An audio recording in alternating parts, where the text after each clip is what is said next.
Hey, before we get started for tonight's show, I want to thank our YouTube top tier members for our world champ tier. Triple Crown champs, Parma Chisel. Oh, gotta get rid of that comment. Grand Slam champions, Freak Maniac, and Raz. Huge thank you to all those top tier people. We'll get the rest of those tier membership shout outs right as soon as we hit this intro music. Let's get on with it. Here's some music by the Converse Kid. See you soon. This is a Ben Frank Connection presentation.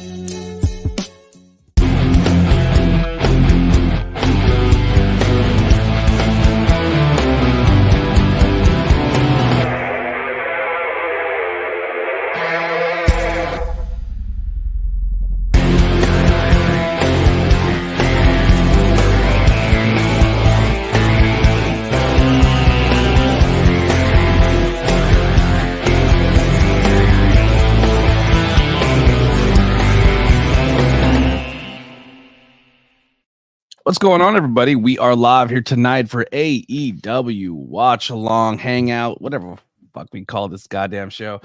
Can't be doing that soon. Once we hit monetization, we got to be good little boys and girls and watch our mouths if we plan on making any money from this platform. So we'll figure it out. We do have a guest joining us at some point tonight. He is on his way home. Very, very busy day for this guy. Very busy life. Tantalizing Tony will be joining us here momentarily. Tonight was supposed to be the night we're gonna work together to help him get 10K, but the dude's a megastar. He doesn't need the help of the cult of ABJ or anyone else because he's just killing it. Puts a lot of work in at shows. But we're gonna do a Tantalizing Tony 10,000 sub celebration here tonight for a little bit. I'm sure he's gonna hang out for a little bit and then go on his platform and do what he got to do. I'm not exactly sure the plan. We'll figure it out as we go. But congratulations, he hit 10,000 subscribers, which is super dope. I'm gonna put up real quick here his screen. I'm terrible at doing this. I think I'm doing this right. Hold on. Sorry. Having one screen is very difficult to navigate this, but yeah, I think we got it. We got it here. We got it. Let's add it up. So yes, Tantalizing Tony. Hard to see at the moment, but it's sitting at 10,000 subscribers. So huge shout out to him hitting that 10K. It's going to be a lot of fun. Cannot wait for him to hang out with us here in a little bit and take us on his YouTube journey and hang out and watch some AEW. I remember when Tony had 4,000 subscribers and was going to give up. Bro, I'm gonna be honest, 4,000 subscribers would be pretty dope. Your boy listen, I've been doing this about 6 years. And I just hit my first channel, 1,000 subscribers a couple weeks ago or a couple months ago. I don't even remember. It wasn't too long ago, but it's a crazy feeling to have that support and love from that audience and your people and your community. So 10,000 is a crazy cool milestone. I can't wait for one day we hit it here. It's gonna take a long time. It took me almost 6 years for 1K. I can't imagine what it's gonna take me for 10.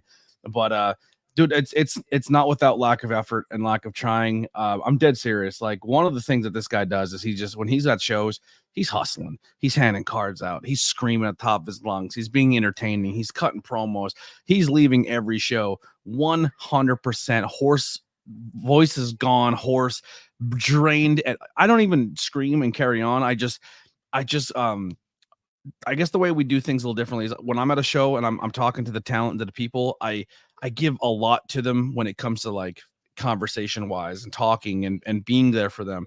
And for me, that drains my social battery very, very quickly. And it's hard. It's really hard. And I'm not up screaming and carrying on and doing my thing. Like when I do commentary when I'm at a show, I'm trying to take people through the gambit of emotions throughout the entire show of, oh, this is a spooky wrestler. This is a koopy, you know what I mean? Like, this is a serious moment. This is a funny moment. So that takes a lot out of your mentally too.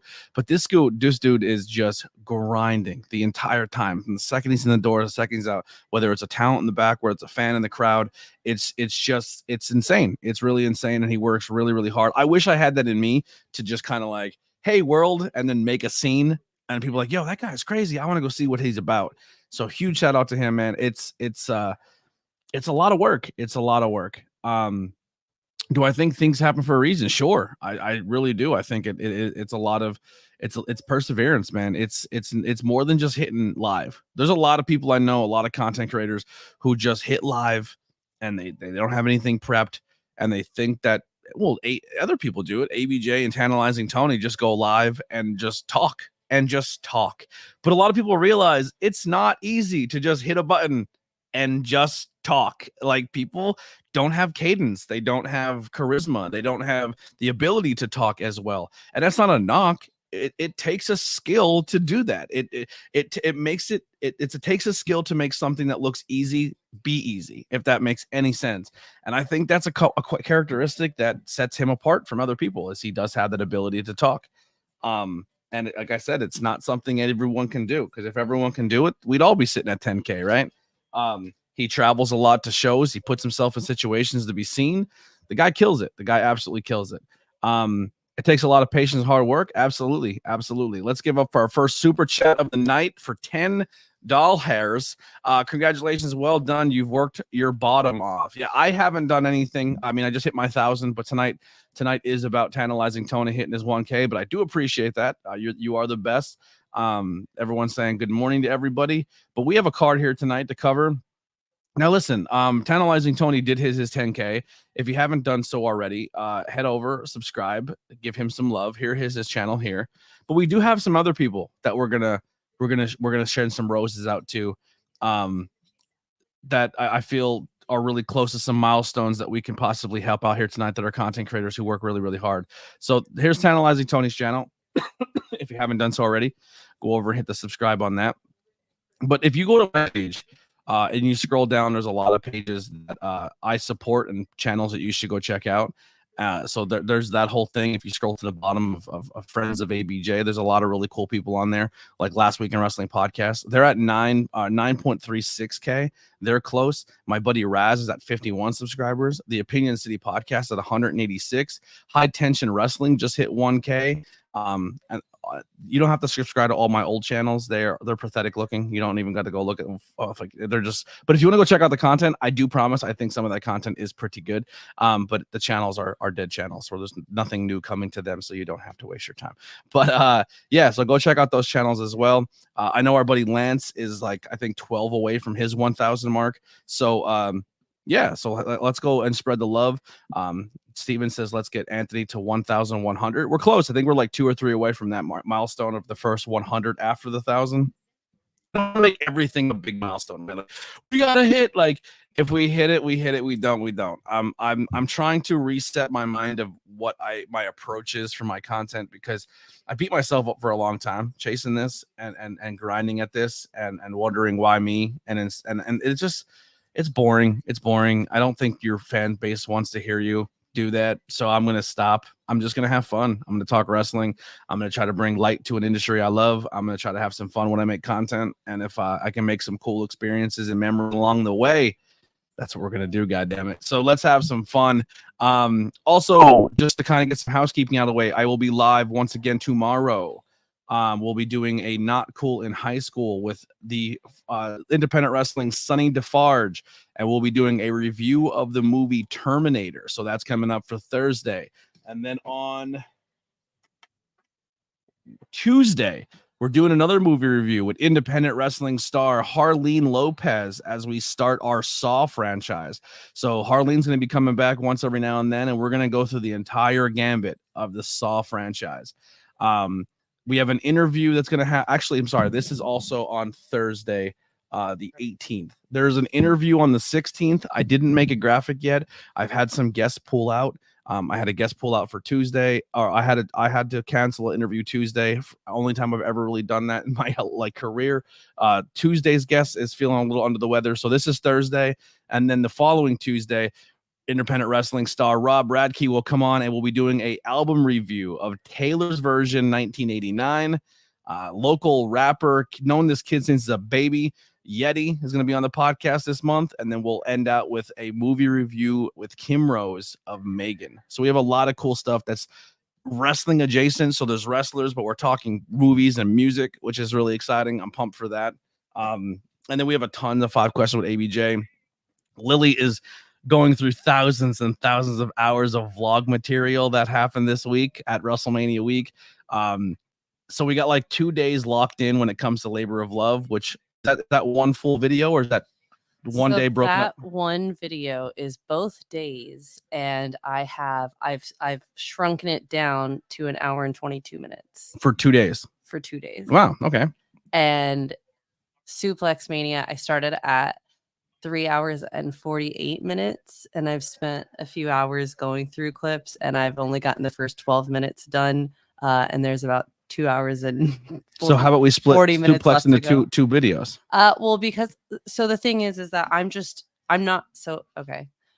Not to say everything that's on here, but basically what happened was I recorded everything, and I don't need like full matches in the thing. So I'm just trying to go through the matches, find some key points where you're talking or I'm, filming you and what's going on behind the scenes, and kind of honestly just clipping the rest of it because I want people to go watch it on IWTV. So yeah, I'm doing mostly just editing the clips thus far. I haven't actually done any of the transitions or anything like that. That's what's up. Well, this is the first time that there's going to be a piece of content on my channel that I didn't have control over. This is a complete Lily project. She's taken over the vlog aspect. So I'm excited how it turns out. But we are live AEW Dynamite. We have Justin Roberts in the ring. Are we starting with some pro wrestling, or we're going to a 45-minute trailer or a 45-minute talking point? Promo. Let's see what we got. Start with a match.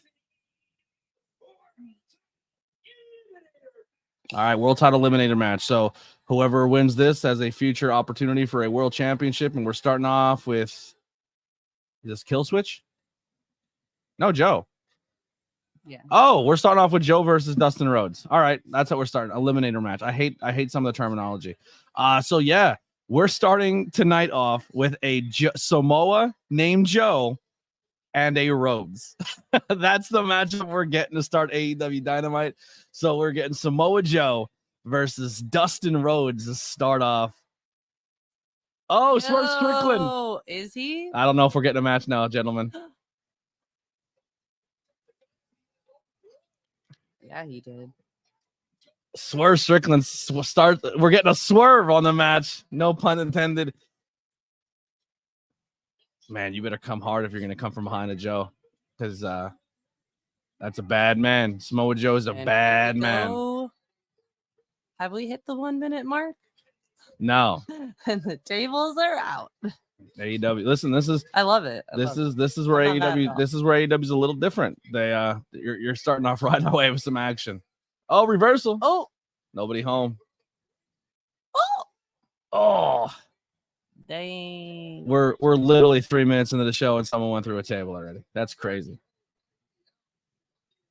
I love Swerve, but I feel he's cooled off a touch. I strongly disagree. I think Swerve is red hot. The second he wins that world title, first ever Black African American champion to win the AEW championship, that's a huge moment. I can't wait for it to happen.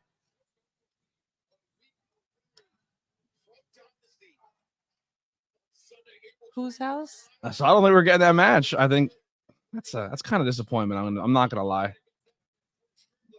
I wanted to see Dustin Rhodes wrestle. Whether he wins or loses, it'd be cool to see him get a moment.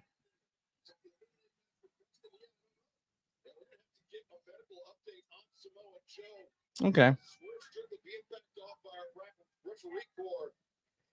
Man, AEW just can't seem to get it together. People fighting before they're supposed to fight in the ring. I don't know. Seems to be a problem over here, right? Brand new t-shirt. So I guess I told you guys I'm not getting any more of the boxes. Unfortunately, with funds going the way they're going, I can't get the AEW boxes or the Pro Wrestling Crate boxes. But I was able to get my last All Elite crate. I guess it came out and it shipped to me. But here's the t-shirt in it. Here's one of the shirts. I got a timeless Tony Storm. I figured I'd wear it tonight because at some point tonight when Tony joins in, it will be Tony time here on the ABJ Hangout. I need a drink.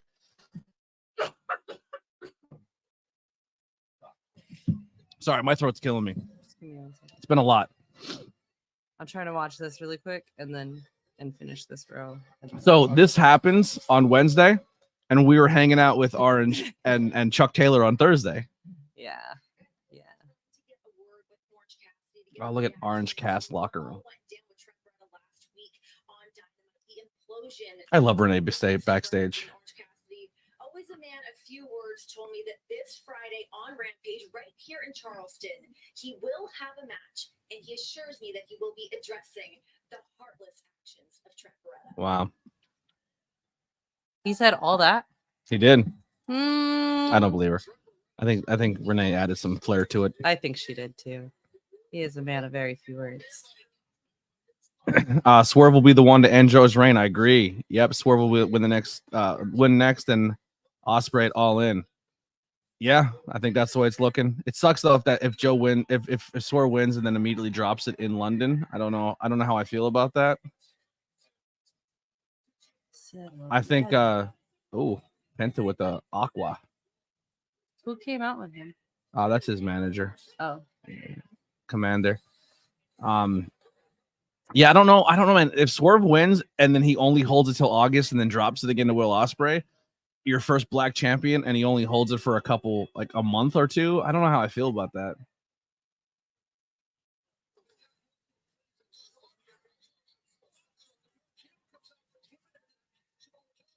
Like, I would love to see that matchup. I would love to see Ospreay versus Swerve. But I don't want to see it at the sacrifice of a hometown pop for someone who I think has been holding it down at AEW long enough to have a good enough run. But it's pro wrestling, and they don't give a fuck what I think, so they're going to do what they want to do, right? What do we got here? I'm seated for Dynamite purely because I'm 99% sure Mina is making an appearance. Kai, you are super hard in the paint with these Joshis showing up. NXT has let you down. AEW, WWE has let you down. We'll see how it happens. Mina Shirakawa is definitely coming. You think so? I'm with it. All right. AEW like they're taking lessons from GTS. Can you elaborate a little bit on that? I'm not sure what you mean. The Rated R superstar. Still no specialty. Ooh, almost rolled his ankle. No special TNT title yet for Edge or for Adam Copeland. He said someone better fix that. I was hoping for sure we got a special. It's been a while since we had a special version of the TNT title. I kind of like that bit when they would change it every now and then. I think that's a cool thing. I think it makes money for belt collectors, and I think it's cool for the figures to collect like the figure. Like, I collect the TNT title line because I'm excited for the next version of the title belt to come with the figure. But they haven't done it in a minute, so I hope they do that soon.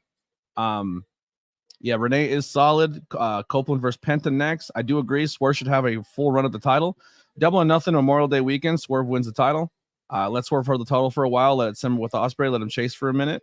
Ospreay's going to be the champ, no doubt. It could definitely wait. Edge almost ate shit. Yes, he did. A lot of people watching tonight. Thank you guys so much. We got 10 people over on the YouTube side. It's pretty exciting. Thank you all so much. Make sure you hit that thumbs up button if you're new. Subscribe. And if you want to join the nation, not the nation, the cult. We do have the Discord that you can go and hang out for absolutely free. We'd love to hang out with you guys over in that Discord side of things. Or there's a join button. You can join for as little as $1, or you can join for as much as $100. Whatever you choose. I'm not asking for the $100. That's absolutely bonkers. For people who do that, you are mensches, but it's a lot to ask for people in today's economy. But let's give a quick shout out to our tag team champions, Lily from Witchcrafts by Lily. If I don't know if you ever heard her, she's this little old lady behind me knitting. We got James K from the Addictively Speaking podcast. Mid-card champions, James M, CJ, DM, Andrea, Adam, Inspector Todd, BR, Steven Chambers, Devin the Tribal Chief, who that name should be changing soon. I think that was part of a stipulation. Austin, Captain Butters 32 over on Twitch, Danny Frederick, Ryan Vox, Kai, Adam the Guy, Pete the Long, and I think that's it. So thank you guys so much for the ones who are supporting the channel. It goes a very long way. It is a new month. We were supposed to do giveaways. You did. No, we didn't do it for this month. It was supposed to be WrestleMania. We didn't do it. I just remember that. For some reason, I thought you did. We were going to do night 2 WrestleMania. Yeah. And then we were going to do I thought you did them early for some reason. Like, no, I think I get 2 a month. 10 10 total, but let's see real quick. Okay, I'm gonna run down and grab. All right, yeah. So I have 10 memberships to give this month. Do we give because we didn't do it at WrestleMania? Do we give 5 away tonight on Dynamite, or for in honor of Tantalizing Tony, and then give the other 5 away at Dynasty? Why don't you let Tony decide what to do? All right, we'll do that. We'll wait for Tony. Might give away some memberships What do you tonight. want to drink? Water, tea, whatever. It doesn't matter. I appreciate it. Thank you. Last Week in Wrestling podcast is here saying, yo, what's up? We are on the first match officially now. It was supposed to be a match with Joe and Dustin that started off. Swerve comes out, interferes.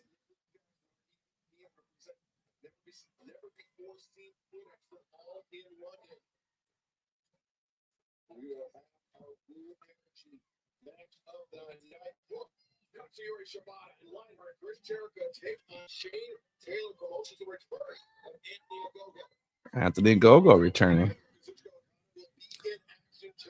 I like that gear. I really do. So I did get a couple bucks from Suplex Vintage Wrestling for my work at Mania Week, and I went a little hard in the paint, and I ordered some stuff. That KO Mania ECW shirt had to come home. There was only 5 left when I looked, and I was like, well, fuck, I got to pull the trigger. But if you ordered more things, you got shipping and stuff like that. So I ended up grabbing that Judgment Day t-shirt where it's like the Grim Reaper with the swords, and it's like instead of tie-dyed, it's a black shirt, but it's bleach stained all over it. It looks so sick. I got that one. And then on sale, it normally goes for like $100 or $80. I got it for 30, I think it was. It's because I'm starting to collect masks. So masks are going to be my new bit. I want to start collecting some masks. They were selling Rey Mysterio's Halloween Havoc mask with first him and Eddie Guerrero, and it comes with the Halloween Havoc draw bag, which I was like, well, if it's on sale and it's like not many left, I'm gonna grab it. So I was able to get a Rey Mysterio mask to add to my collection now. So I'll have my Lindsay mask right over my shoulder.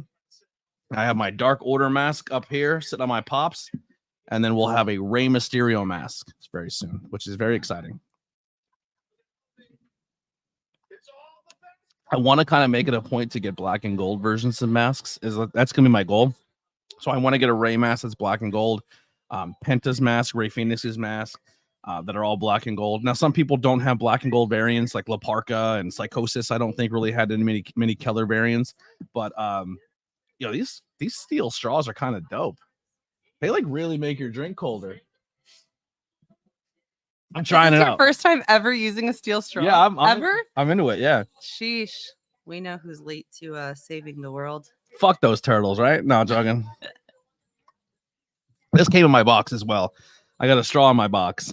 It's a Jamie Hayter drink in your Haterade steel straw. So I'm supporting Jamie Hayter. I'm drinking some iced tea and also saving the turtles.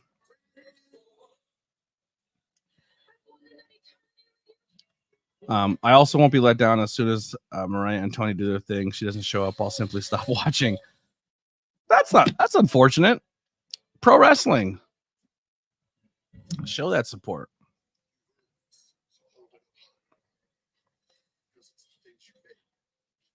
I sent you an invite, Tony. What are we doing? What's this guy doing? This is his first time. I know he doesn't do a lot of guest appearances, but Jesus, this guy.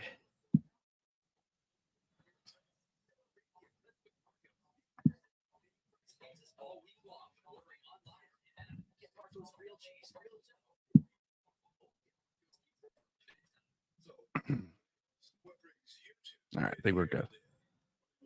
A buddy of mine, Marty the Moth, if you know, has an actual Penta mask he got from Penta. That's sick. That's super sick. What are some other masks out there that you guys are fans of, or you think I should add to my list to possibly collect? They don't got to be legit masks, right? They don't got to be like ring worn, as long as they're like replicas. If somebody online makes them on Etsy and they're not like, I don't need super high quality ones. It's just to say like, oh, that's cool to have that. But without further ado, everybody, speaking of masks, I don't know how to segue with masks. But we're going to bring in our guest of the hour tonight, Mr. 10,000 himself, the TWF World YouTube Champion, the one, the only, Tantalizing Tony, ladies and gentlemen. What's going on? For me? You, look at you on my channel. That doesn't happen very often. First of all, let me say thank you. Thank you for letting me come, infiltrate. I got to see what's going on here. You're breathing down my neck. I can't have that, bro. Breathing down your neck. I just hit 1K. Relax. Bro, but guess what? That 1,000 is what you need. Once you hit 1,000, it's actually easy from that point on. It's the first 1,000 and the first 10,000, and then you'll see how easy it is for you. Because, sorry, I'm trying to share the channel. It's a lot of stress involved.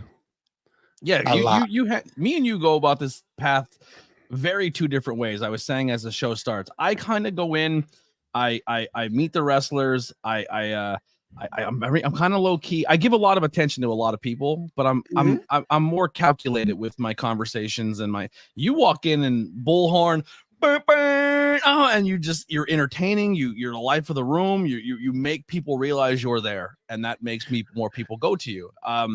I don't have the personality traits to do that, and it's not something that I think it might rub people the wrong way, but I think a lot of it comes down to because people don't have the courage to do it. I don't know if it's courage as much as it is desperation. When I say that with all due respect, but I don't make it a secret. I'm 55 years old. I'm 55. That's I'm no spring chicken.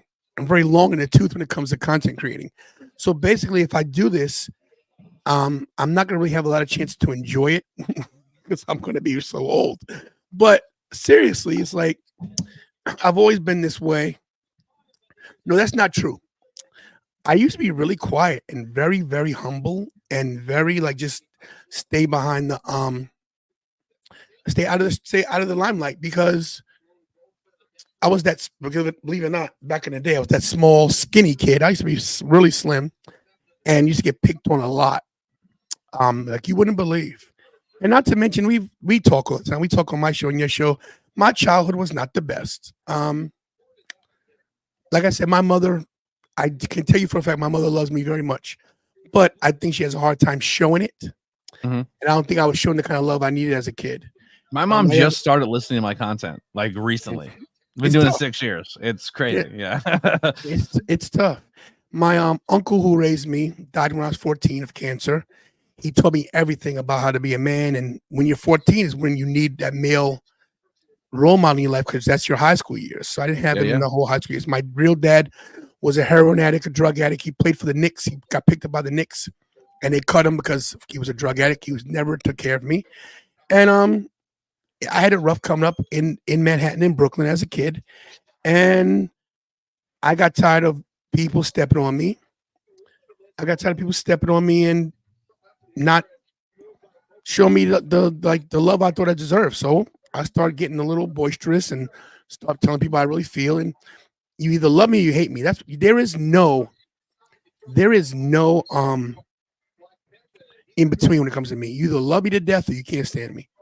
I fall into that category a lot too. You do. and I'm a very thin-skinned person. I'm very sensitive. People say I'm overly sensitive, and that might be true, but I think a real man should be able to show his feelings. I do cry a lot, as you see all the time, but it's not. I wish I could do that too. It's tough. Yeah, and it's not over stupid stuff. It's over stuff that means something to me. I have a lot of childhood trauma. So when I see my children and the way my kids look at me, my kids. Believe it or not, I'm my kid's hero, and I see how they look at me, and it makes me feel great that my kids look at me like that. So that's what it is. I'm trying to. I want big bucks. I want to be Big Bucks' hero. You know what I mean? If we could share a title, I love that kid. Listen, man. And he loves you as well. My kids do not like a lot of people. Believe it or not, they tolerate people, but they know my real people are. They love Ricky. They love you. They love Paul. They love Ruda. Oh. They love Bobby Rousey. They love my people. They love Ruda until it's time to pack up all those titles. Those titles, I believe it or not, I had more titles. I had more titles than Ruda, believe it or not, to pack up. They love my friend Jenny B. Love her to death. Lorraine, Jen. I got some good people in my corner. My entire Long Island crew, Mike, Craig, Kevin, Paul, Mikey Whipwreck, I'm going on Showtime. I have so many friends, Robert Franklin. Yeah. It's crazy. Anyway, Henry I'm says you're the DDP of podcasting. Started at a late age, but still made it. Congratulations. That's a cool analogy. A wrestling related analogy. It is. Thank you, C. Henry. I appreciate that. And guys, so Anthony Blackwell can get super chats. He's monetized to get super chats. We got one tonight. We got a $10 super chat tonight. Hey man, let me do my thing, bro. This is how you make money. Calm down. Listen, Anthony Blackwell has great content, and he doesn't compromise himself. He stays true to his values. Call you out on your stuff. He's done it to me plenty of times, but it makes him good. So guys, support his channel. He's got a you have a tiers, don't you? Yeah. So go check those out. But today, since I'm here, show him I have some power with this YouTube community. Send him some super chats, guys. And I'll even start off and send him a $5 super chat in a minute. Somebody match me. How about that? As soon as Kira gets back here. But let me I should turn on Dynamite. I saw that Samoa Joe attacked. Got attacked. He got attacked by Swerve. Yeah. Yeah. So the match didn't happen, unfortunately. So we had the second match of the show with Penta versus Adam Copeland. Oh, Edge, as I call him. Gotcha. I think he was called that for a while. Yeah. And then we have a countdown up in the left-hand corner of the screen. The countdown to the Bucks. Oh, yeah. So they're actually going to show weird, that, huh? man. I usually Dynamite. They're like, "Yo, here's our card, and here's the matches we're gonna give you," and that's usually enough for me to be like, "Man, I'm pumped for Dynamite. I'm gonna see this matchup and this matchup." Like Adam Copeland versus Penta. Like that's never happened ever. That's exciting, and like you get pumped for matches like that, and you get really, really excited for like these cool matchups that are like dream matchups that you never thought you'd ever see. But tonight's Dynamite feels different. Like I'm not excited to see this footage. I don't see a point. I don't see a world where this does any good for anybody. And if they show it, all right. And if they do a joke bit where like they tease it, but then don't, and they make a mockery out of it, that's stupid too. Like I really think this sets AEW back tonight. So one of the main issues with AEW is the decisions they make, the decisions at the top. This is a bad decision for your company. It shows your immaturity. It shows your inexperience. It shows that you're not focusing on what's important, and that's the boys and the girls in the back and putting on a good product for the people watching. Yeah, it's kind of my critique with the new era of WWE. If we're truly going into a new era, stop leaning on the legends. Let the stars of today carry you into this new era. We don't need someone to come back from retirement for a one-off and take a major story arc and make it about themselves. There's no need for that. AEW doesn't need to talk about the CM Punk thing anymore. It's over. It's done with. It's you know what I'm saying? Like you had all this time to make a statement about it and you didn't. And the statements you made is you were in fear for your life. And the guy had to, like, if you're mad because he spoke about it, technically you all talk first. You know what I'm saying? So he had to say something about himself. Mm-hmm. But it's just like we watch Dynamite. As I would say, if you're an AEW fan and you really enjoy this product, you watch it because of the superstars that are on the roster. You watch it because of the matchups they give you. That you watch it because of the amazing in-ring work that we get on these shows. We don't give a shit about this stuff anymore. We come to this show because it's different than what we get on Mondays and Fridays. I will say this, but there are people that do care about it. So they're catering to them. I get what you're saying. I personally, I'll be truthful with you. I'm curious to see what the footage is about. I am. I didn't care before. I never wanted to see it, but now they're putting it out there. I do want to see it. If this gets them some ratings, maybe what this does is maybe some new eyes will come to the product and stay. That could be the positive out of this. But what is the like? All right, CM Punk goes backstage, chokes out Jack Perry. Everyone separates them. How does that make anyone look good? Especially because Jack Perry's still signed by you, and he's going to be on a super card this weekend for New Japan. Like that doesn't make him look good. It doesn't make Punk like it. Punk is Punk. He even said, "I choked him out. It is what it is." I told them to handle it. They didn't handle it. I handled it. You know what I mean? Like I don't know, man. And everyone's like, well, Punk, he's been in 2 fights backstage. There's been about 8 fights backstage at AEW. Andrade's been in a fight backstage. Sammy Guevara's been in 2 fights backstage. Like all these scuffles happen. This is not a CM Punk issue. This is a management issue. You're having people like Thunder Rosa was hiding in a bathroom stall because Jamie Hayter was going to beat her at. You know what I mean? Like, this isn't a exclusively CM Punk issue in this company. You need to come across as a boss, and if that's the locker room you're going to be, where it's the Wild West old school territory days where people puck it out backstage and they go in the ring and put on great matches, then let it be that. But don't sit there and kick one guy out of your company and make him feel like a piece of garbage. And then when he defends himself, now you're going to show footage.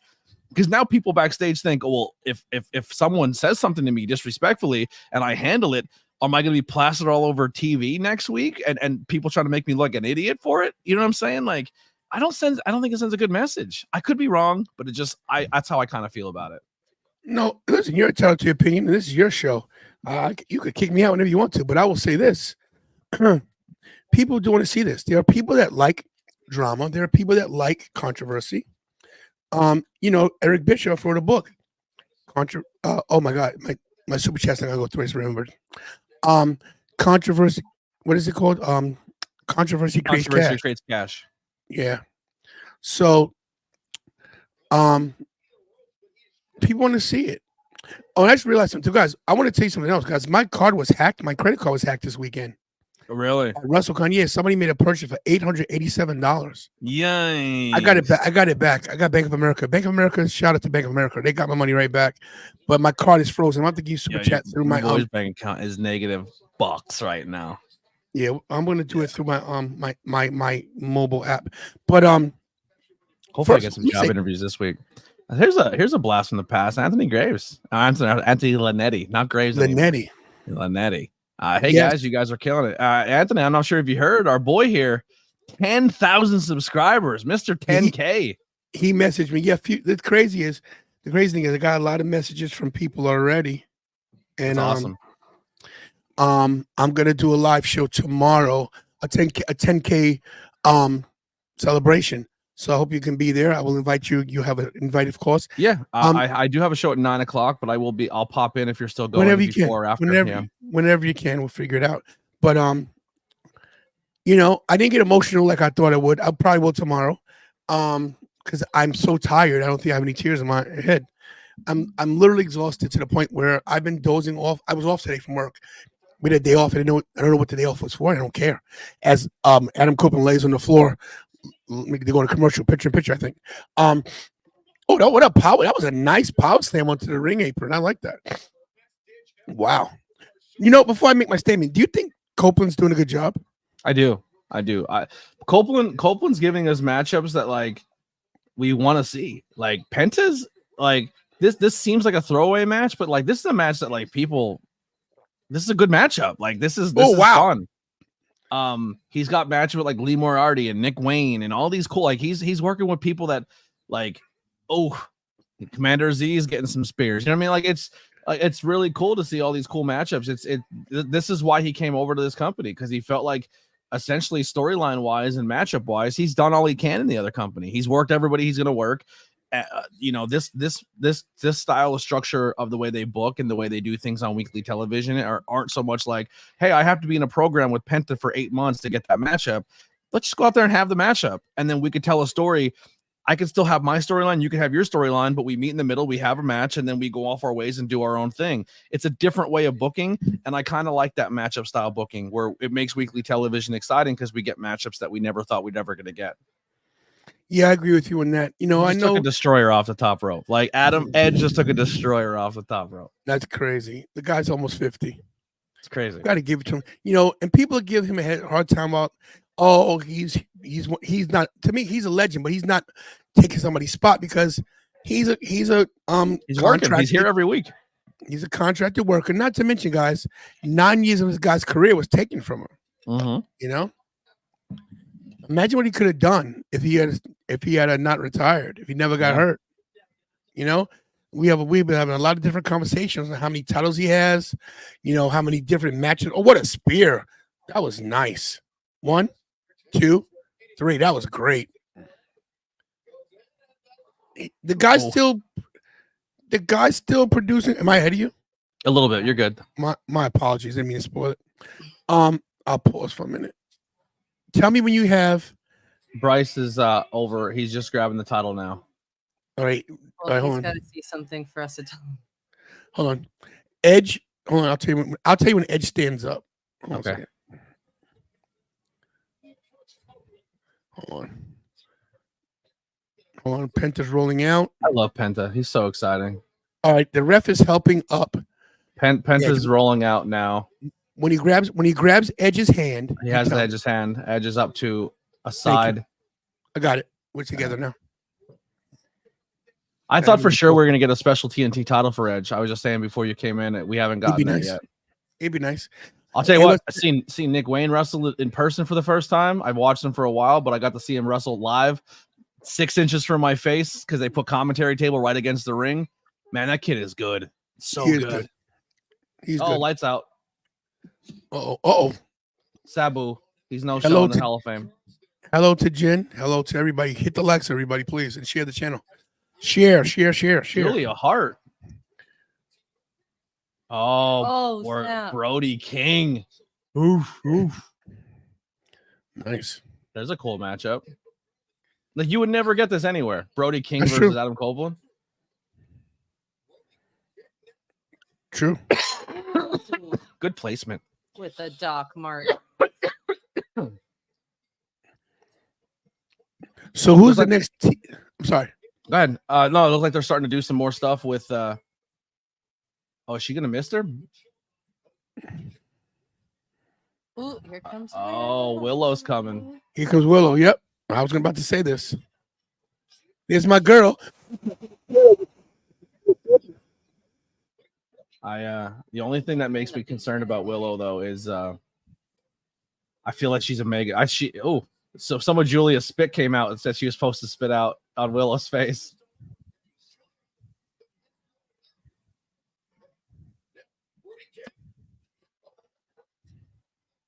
Well, why would she load up the miss if she didn't use? I feel like someone's still getting spit on. Maybe not. Anyway, I feel like with the arrival of Mercedes, I just feel like it pushes Willow down a little bit, and that concerns me. I don't Willow's think so. Willow's gonna win her first title, and I think she's dropping it to Mercedes. I mean, but you know what? Though that does good for her though. She's losing to a mega. She's losing to a megastar. More eyes on her. Speaking of megastar, did you see Willow and Victoria Crawford present Kira with the Kira's title? I did. It was awesome. Like Willow, like I thought it was great how I did it too. How I the past and now the past with the Divas Championship, and then of course Willow, presently and the up and comer as well, gave it to Kira, who's just who's acknowledged that she's gonna do something, trying to do something in the business. So not just doing my show, doing her own thing. So yeah, we haven't announced it yet because she hasn't formulated the whole plan. But she talked to a lot of people at WrestleCon. People are talking to her about some stuff. DS of Ring the Bell was talking to her about some stuff. Nice, like maybe like a backstage interviewer's role, something like that. That'd be sick. I think she'd do really well at that. Yeah, she's better. She's way better than me.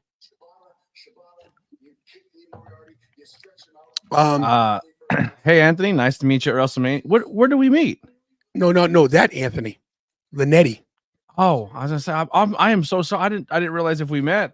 I met so many people. Yeah, so did I. It was crazy. Met so many people, and it was crazy. Thank you guys all so much for hanging out here. I appreciate y'all. Listen, guys, I'm at 10,045 subscribers. Jeez, wow, how'd that happen? Screaming up there. Listen, we should have hit it Monday night. It would have been great if I'd have finished my story same time as Cody. You know what I mean? It would have been real nice. But it happened today on my day off. I got to rest. I got to enjoy it. I don't know. This is crazy. 10,045. Can I share something? Absolutely. Share screen. Hold on.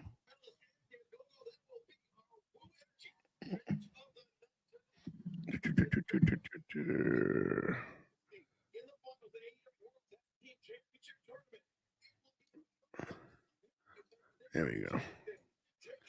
There it is right there. Look at that, man. 1045. 10,045. Just making some small adjustments here real quick. To see that number is crazy.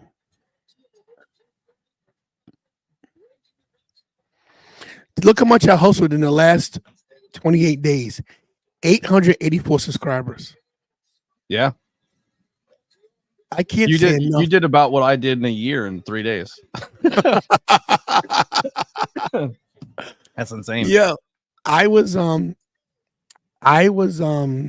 Bobby and Kira did their thing, but you know what I have to credit this to is Michael. Michael must have talked to maybe 500 people on the line at Raw. He said, subscribe to my dad now. Now. Do it now. Take your phone out. Mike's the GOAT, man. Wow. It's crazy. I just wanted to show you that, man. 10,000, That's awesome. man. Crazy. I took it down because I don't want to copyright you with nothing else. Got some stuff on my thing. But thank you for having me tonight, bro. I appreciate you coming through. Can I hang up the whole night? Yeah, you can hang as long as you want. Yeah. What are some new titles that you got that I haven't seen yet? Oh my geez. Well, there's a lot of them that are gone because people were I had a lot of duplicates and people were anxious, and I turned around and Rudo was just Rudo was doing his thing. I'm looking at my phone at my account and I'm like, where's this money coming from? Like, what the heck's happening here? But oh.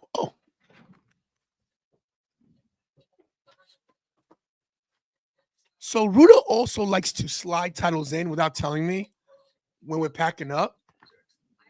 So we always had the oval IC, but we didn't have the oval WWF IC. So he gave me an oval WWF. So that's incredible. That black leather or blue? Didn't that also come in a blue leather? It did, but this is black and scratch logo. And then I think I showed you the 2 TNA titles last night on my show. Yes. I'll show you those again for your people that are not my people yet, but hopefully they'll come over. Check me out. Tantalizing Tony Wrestling Show. Give me 1 second. I have no help today because Kira's cooking and Bobby went out. So give me 1 second.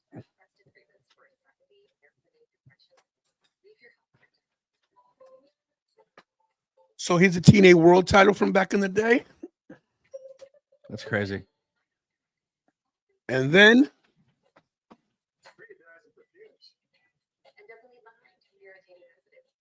the Bobby Lashley World title.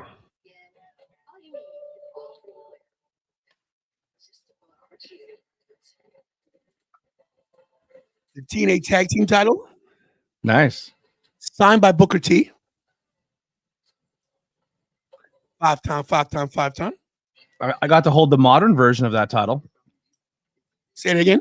I said I got to hold the modern version of the TNA. Well, they were Impact titles, not the TNA ones. Right. When Ace Austin had them, I've got to hold when Moose is the world champion. I held that one.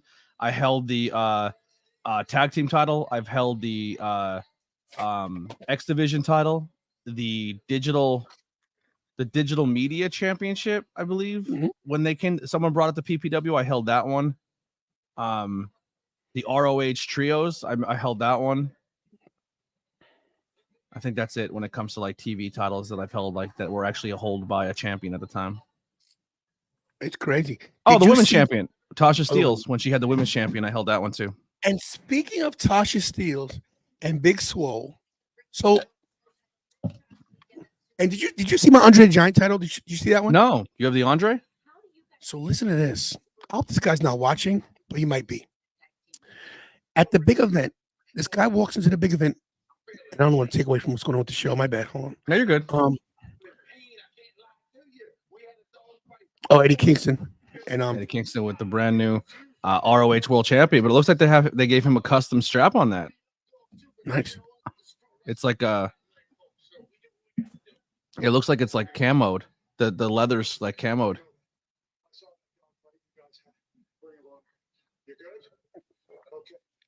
As good as I can be right now. I don't know if you saw Brody, Julia, they tried to jump on me, so I just want to make sure we are good. We are good for Dynasty. Next week on Dynamite, you put that TNT championship on the line against Willow Nightingale. I love Stokely. Julia, try to get me. Not enough there this time. My eyes are good. So, Dynamite next week? What are you saying? What team? Yeah, before Dynasty. Willow and Adam Copeland tag team. Chicken Hawks. The Chicken Hawks. Before we take out this blood. Oh, wait a second. You and me, Brody King, Julie Hart. Next week I'm done. Yo, Alex is creaming right now.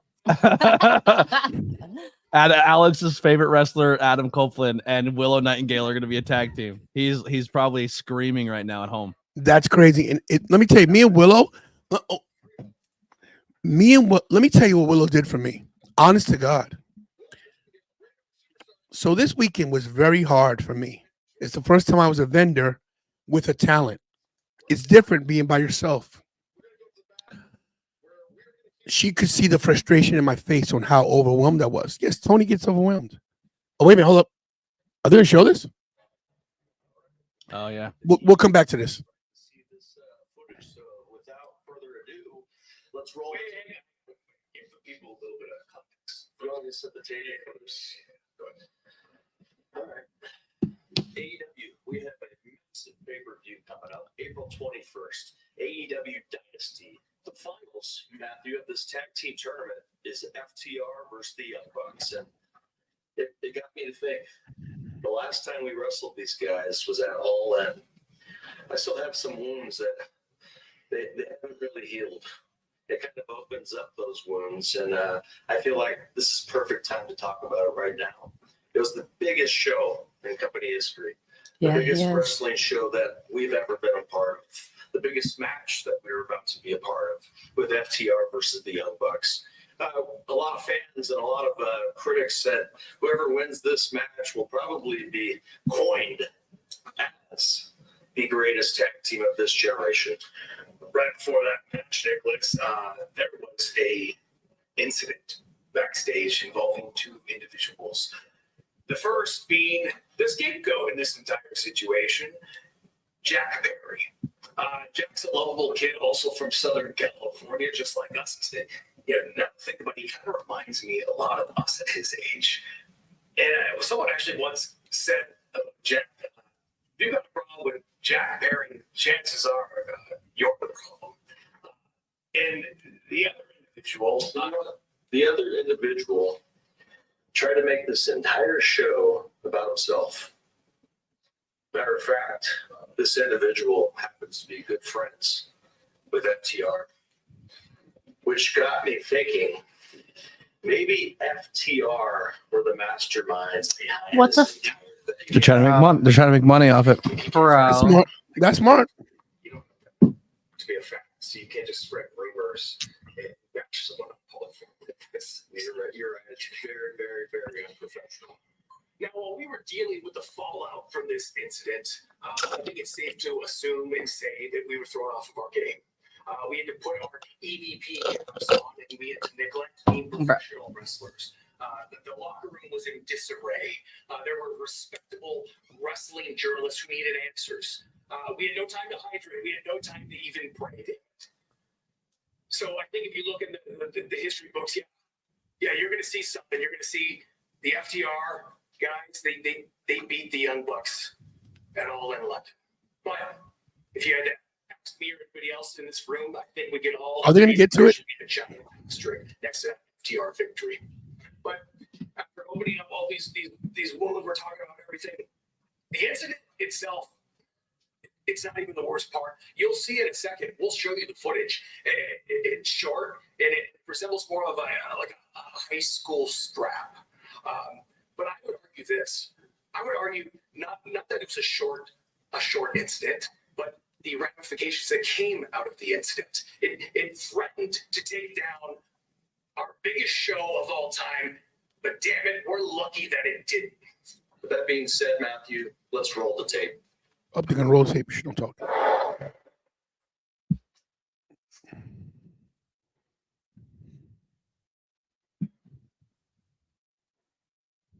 There's Joe to the left. Pulling their face to face. No audio? No. Which stinks, so you can't even hear what's being said right now.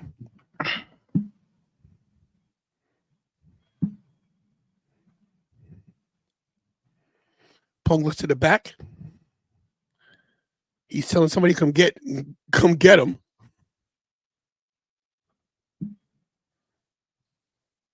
Oh.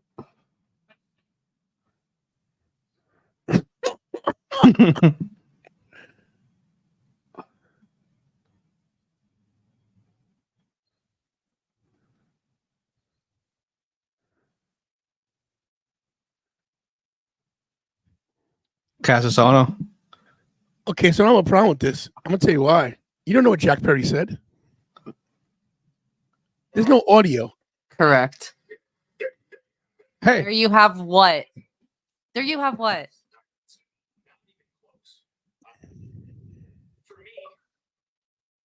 So now they showed that. So is that as the NDA? so hold on. Naming a wrestling show, filling the building with the most people that have ever witnessed a wrestling show, only to be so distracted by something so stupid that you lose on your big night. Oh, so that's why they lost? And at the end, FTR, you have the balls to stick your hands out and ask us to shake your damn hands. All right, now they're making it about the FTR. Which is stupid because like they were just as much involved as they were. Nobody had hands on them. Yeah. So this is kind of where I was. My one theory. Shivani looks pissed. Yeah, Shivani has nothing to say. nothing. So let me tell you here's what the thing. Go So ahead.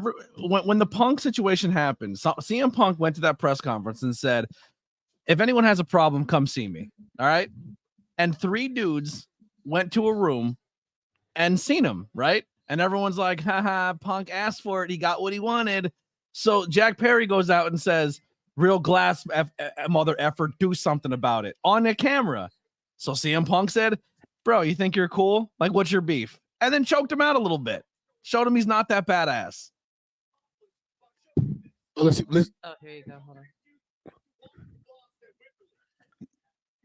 not to mention. I hate this for FTR. They have to be a part of the storyline like this. Yeah.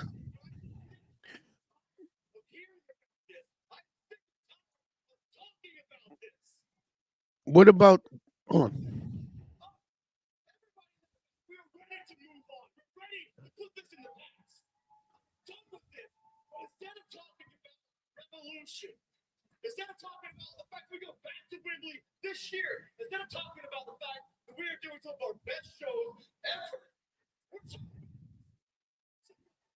That's true. because we're all in Tantalizers can't let go that they lost to FTR. It's a dumb aspect of it, but it's Listen to me. DVP captain, listen. Steve, we have to beat you, and it's not for legacy. It's not even because the greatest of all time. It's because I'm sick of little bitches. y'all are the Wow. 2 best tag teams in the world. You didn't need to sell a match with this stuff. No. So that's who we work for. That was just their bullshit way of having a response to CM Punk. They let us all know that without them, hundreds of people will be out of a job. They let us all know that without them, AEW probably wouldn't exist. And you know the crazy thing, the scary thing is, I don't necessarily disagree with you. Because without the Young Bucks, I still might be shaving his back. But seriously, but because of the Young Bucks, I'll get to the chats in a minute, guys. I promise. We apologize. we have something that they cannot get over. Because of the they'll never admit it, but because of the Young Bucks, now FTR has eclipsed them as the absolute best tag team on this planet. You're not wrong.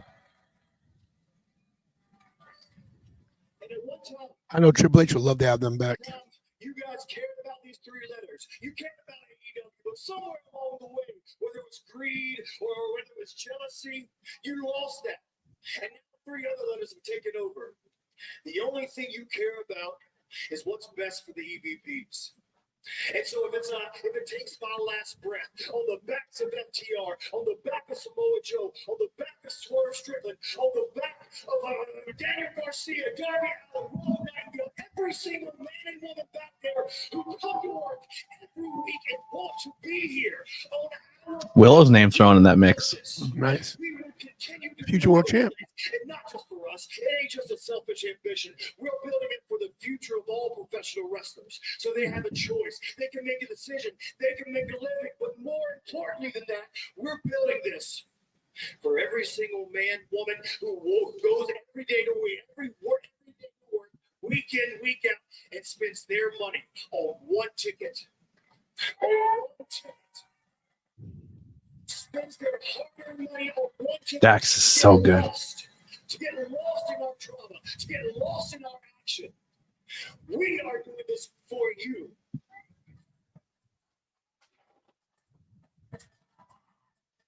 And if the Young Bucks don't want to be part of that AEW, grab your ball, go home. We got this. We got this. It's the truth.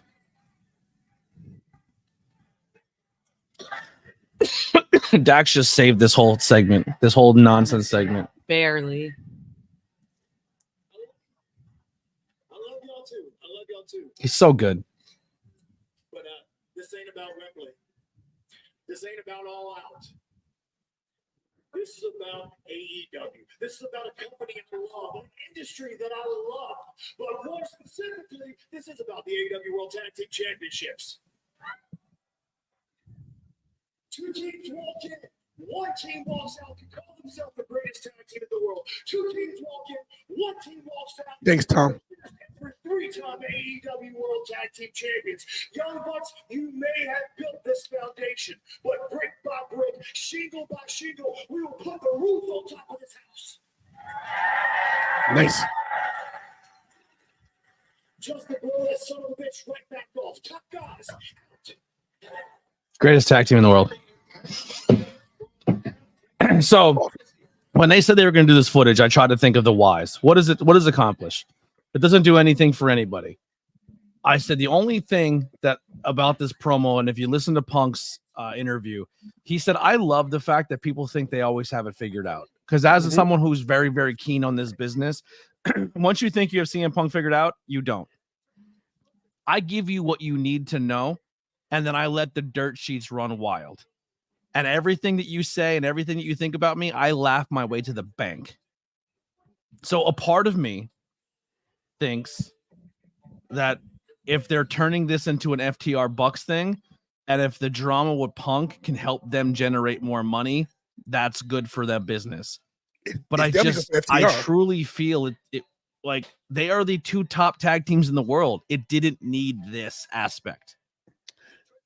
Well, I agree, but here's the thing: we don't know if this was a Tony Khan thing.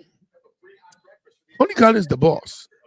Yeah, he maybe wanted them to do this. Let me say this: number one, it makes zero sense to play footage without audio, because you can say whatever you want to say. Oh my God, Punk attacked him. What if Jack Perry say, hey, go F your mom or whatever? You know what I'm saying? We don't know what's said. I'm gonna come to your house and kill Larry, kill your dog. You know what I mean? We don't know what Jack Perry said. According to Punk's a credit from what happened here, it hit a boiling point. He was over it. You know what I'm saying? And he met him backstage, and he said, "I'm here. What do you want to do?" And then Jack probably shot his mouth off, and he smacked. It looked like he shoves him, and then just kind of puts him in a front headlock, and then gives him a little push on the way out. Like it was barely nothing. But it doesn't do anything for your locker room. Like I don't know. I just unless this is the like I can't wrap my head around it. I agree. Shivani looked fucking pissed about the whole thing. Yes. Last week, you can join in a moment here. I'll put the link out for people. CM Punk is the only one that keeps bringing up the situation. Not true. So when this all went down, Jack Perry has made a line about it, calling himself the scapegoat. The EVPs have been saying stuff about it the whole time. They run around the ring celebrating they got CM Punk fired, and he let it go for a while. And then he did his first interview, and he could have easily said, I'm not talking about it, but that's not who CM Punk is. He's going to he's only ever said about it once, but once is all you need. But once again, that's months and months and months of the other people taking shots at him and defaming his name. And then the one time he says something, it's a problem. Same with the press conference. For months and months and months, CM Punk's a problem. CM Punk's this, CM Punk's that. CM Punk got one microphone and said, you know what? Forget it. I've been asking everybody back here to let's squash this. Let's make professional wrestling. Let's have some fun here. And you guys keep running through the dirt sheets. You guys keep handling it. The boss, who I keep saying, let it squash. He like, you know what I mean? You brought up things that was like illegal between him and Colt Cabana. You know what I'm saying? Like, I don't know. It just doesn't need to. It's just so unneeded. Like, what else we got here? After I'm this, rewatching. FTR go back to WB. FTR I'm not rewatching it, by winning the way. because Wheeler has a court date coming up. I don't know about that. I'm sorry. Go ahead. No, I'm rewatching it right now. I just want to see when Perry puts his hair back. Yeah, I'm gonna tell you now. CM Punk would have beat him down if he wanted to. Just because he lost in a UFC fight, they are the best fighters in the world. Listen, But CM Punk is a better fighter than most of these guys who play wrestle in a ring. If he listen, he had the balls to get in the octagon. I could never do it. Yeah. Yeah, I don't know. Never. I can't believe they showed it. It's pathetic on Tony's part. It's cool, Anthony. You know you got us. AEW's blurring lines between reality and storyline. Great promo. Got to run, guys. We got that one. AEW wants to be good for all the love things. Holy Tony caught. Sort your crap out. 16th like. I'm sorry I'm late. No problem, Packers.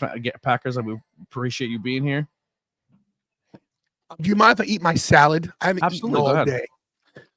Guys, I usually eat on my show because, you know, we're family. You got to ask Real Osprey, bruv. because I'm in his house.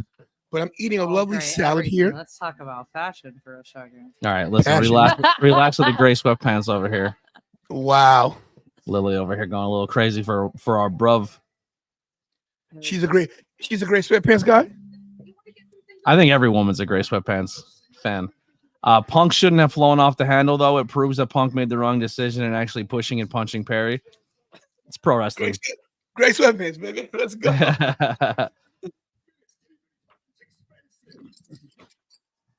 I don't know. I don't think Punk was in the wrong. I don't. No, neither do I. And I was very critical on Punk. I'll be honest with you, I have no idea where this conversation has come from because I'm one of the only guys that are traveling every single week to the UK and America, 8-10-hour flights every single week, and I'm delivering. He's delivering. So people want to know if Hold on one second. Sorry. You know who's taking a shot out here? Will Ospreay's saying, "Go fuck yourself, Triple H." Hunter Hearst Hemsley. Paul Levesque. Paul Levesque called him lazy because he didn't want to work the WWE schedule.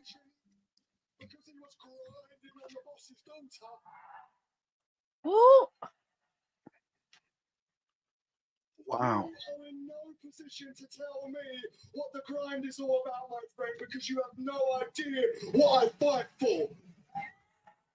So this be a painful little jab back and a gentle reminder that you do not throw stones at an assassin with a machine gun. Wow. Little Piper reference. I understand what you said there, my friends, and you said, I'm stronger than you, which I am. I'm faster than you, which I am, and the only way you have a chance at beating me is if you can ground the aerial assassin. Now, I say this with every bit of respect under the sun, sunshine, but healthier men have tried and failed.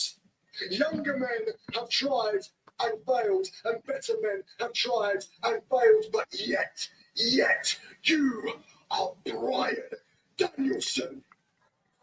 Yeah. You're a living legend in this game, son. And I cannot say it anymore. I cannot call myself Got a little bit of echo, Dylan. in the world until after Dynasty, until after I pin you in that ring, because these people. Let me ask you this. Did you know about the Triple H deal? What he said? Yeah, so Triple H did that pre-show at WrestleMania, and he said, I can't stand when guys don't sign here, and then they go, like, they don't want to put the same work in as the rest of the WWE superstars because they're lazy. I don't want people who aren't in for the full ride, and essentially taking shots at, like, the people who just signed to AEW. Wow.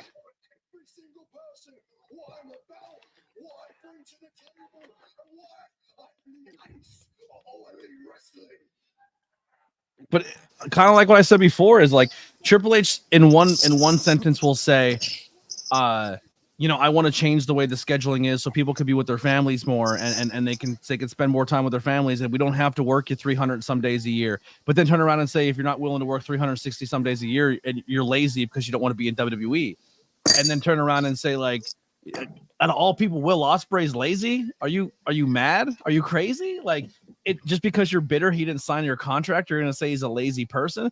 But here's the thing, man. Like if I'm Will Ospreay and I'm the top guy in the world, top professional wrestler in the world, and I look at WrestleMania, and I'm not being a dick. I know WrestleMania brought a lot of money in and it did everything it's supposed to do, but every single time WWE seems like they're in a little bit of a pinch, instead of leaning on their stars to get them out of a pinch, they call in a legend. I wouldn't want to be in that environment. I'm going to be completely honest. As a superstar, is every single time that you feel like you're in a thing, you have to call in The Rock or Stone Cold or The Undertaker to come in and ruin a 3-year story that he had nothing to do with? You can't talk out of both sides of your face, Triple H. One time for 1 week, NXT's developmental. The next week it's not. Then he's saying it's developmental again. Like, get your shit together.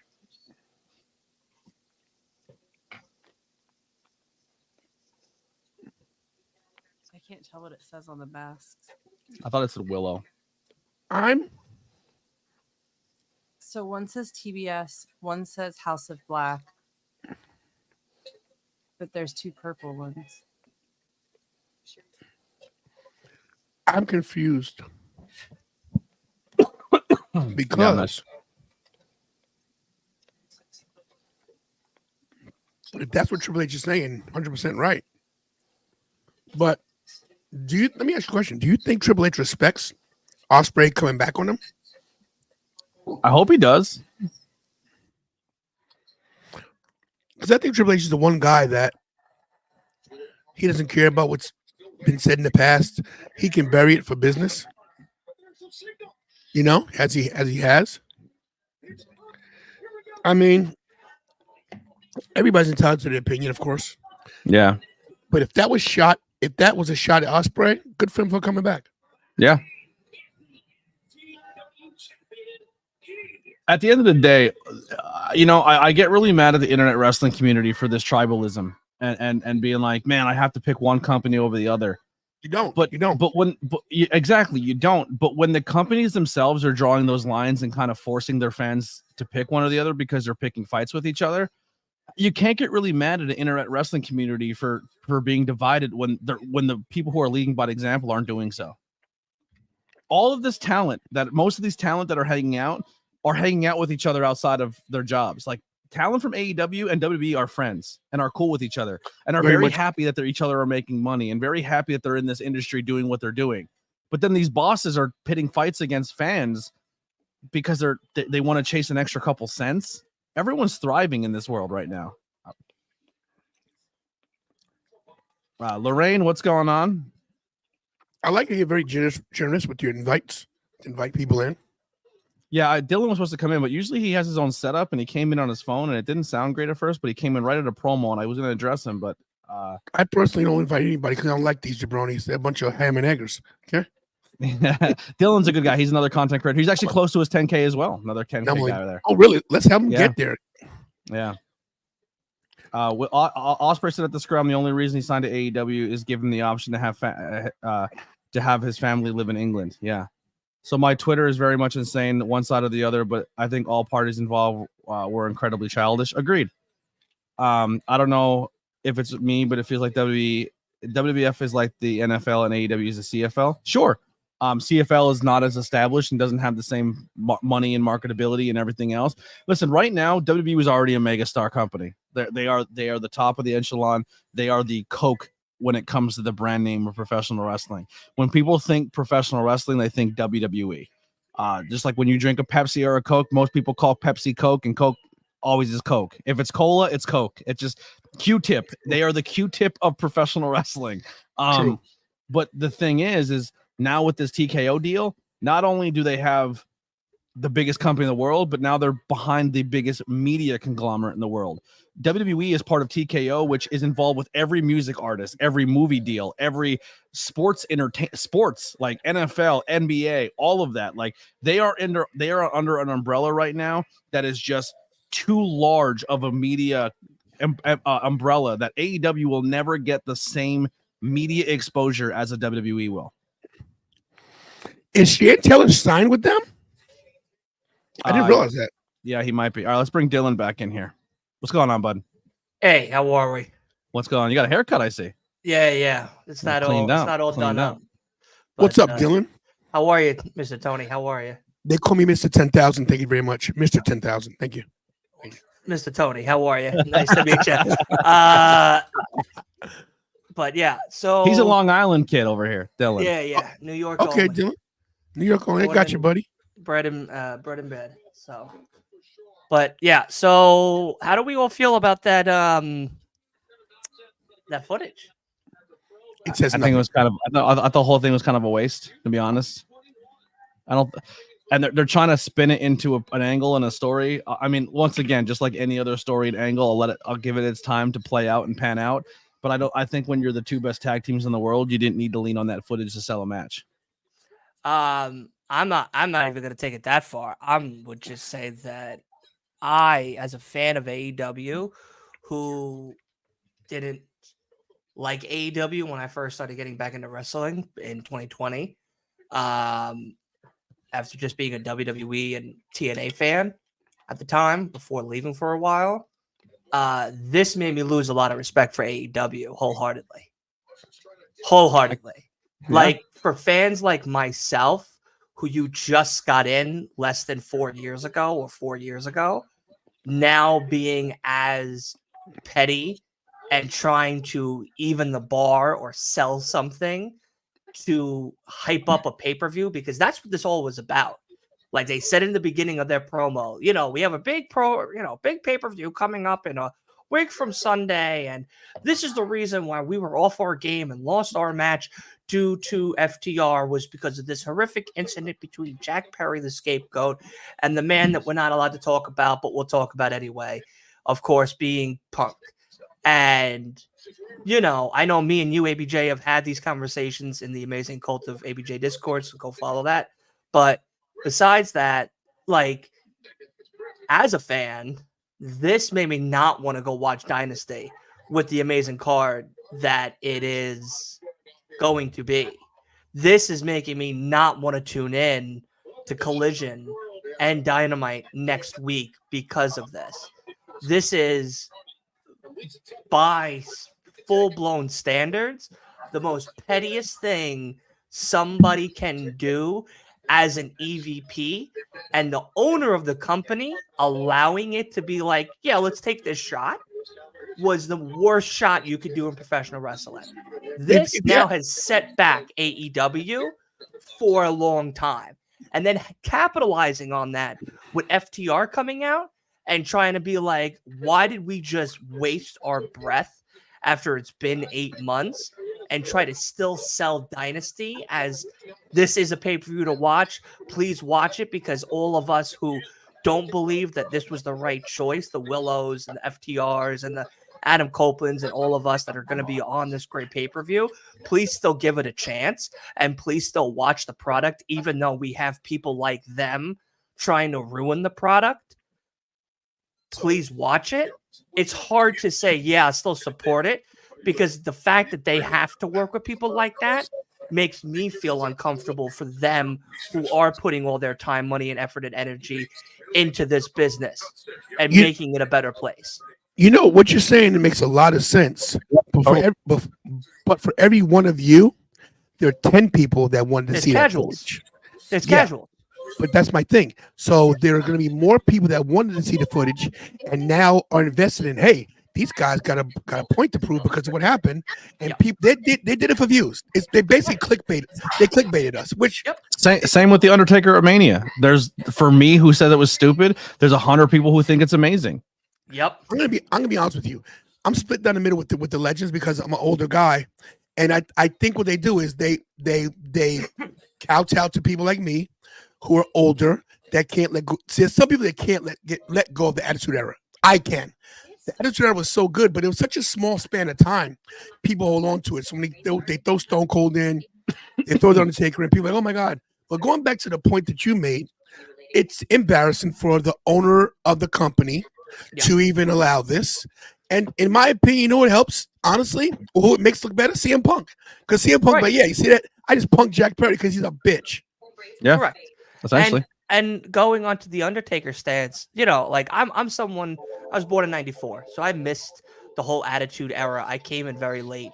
2001 is where I started watching professional wrestling with my dad and everything like that, and understanding what it was later on in the 2000s, the Ruthless Aggression era.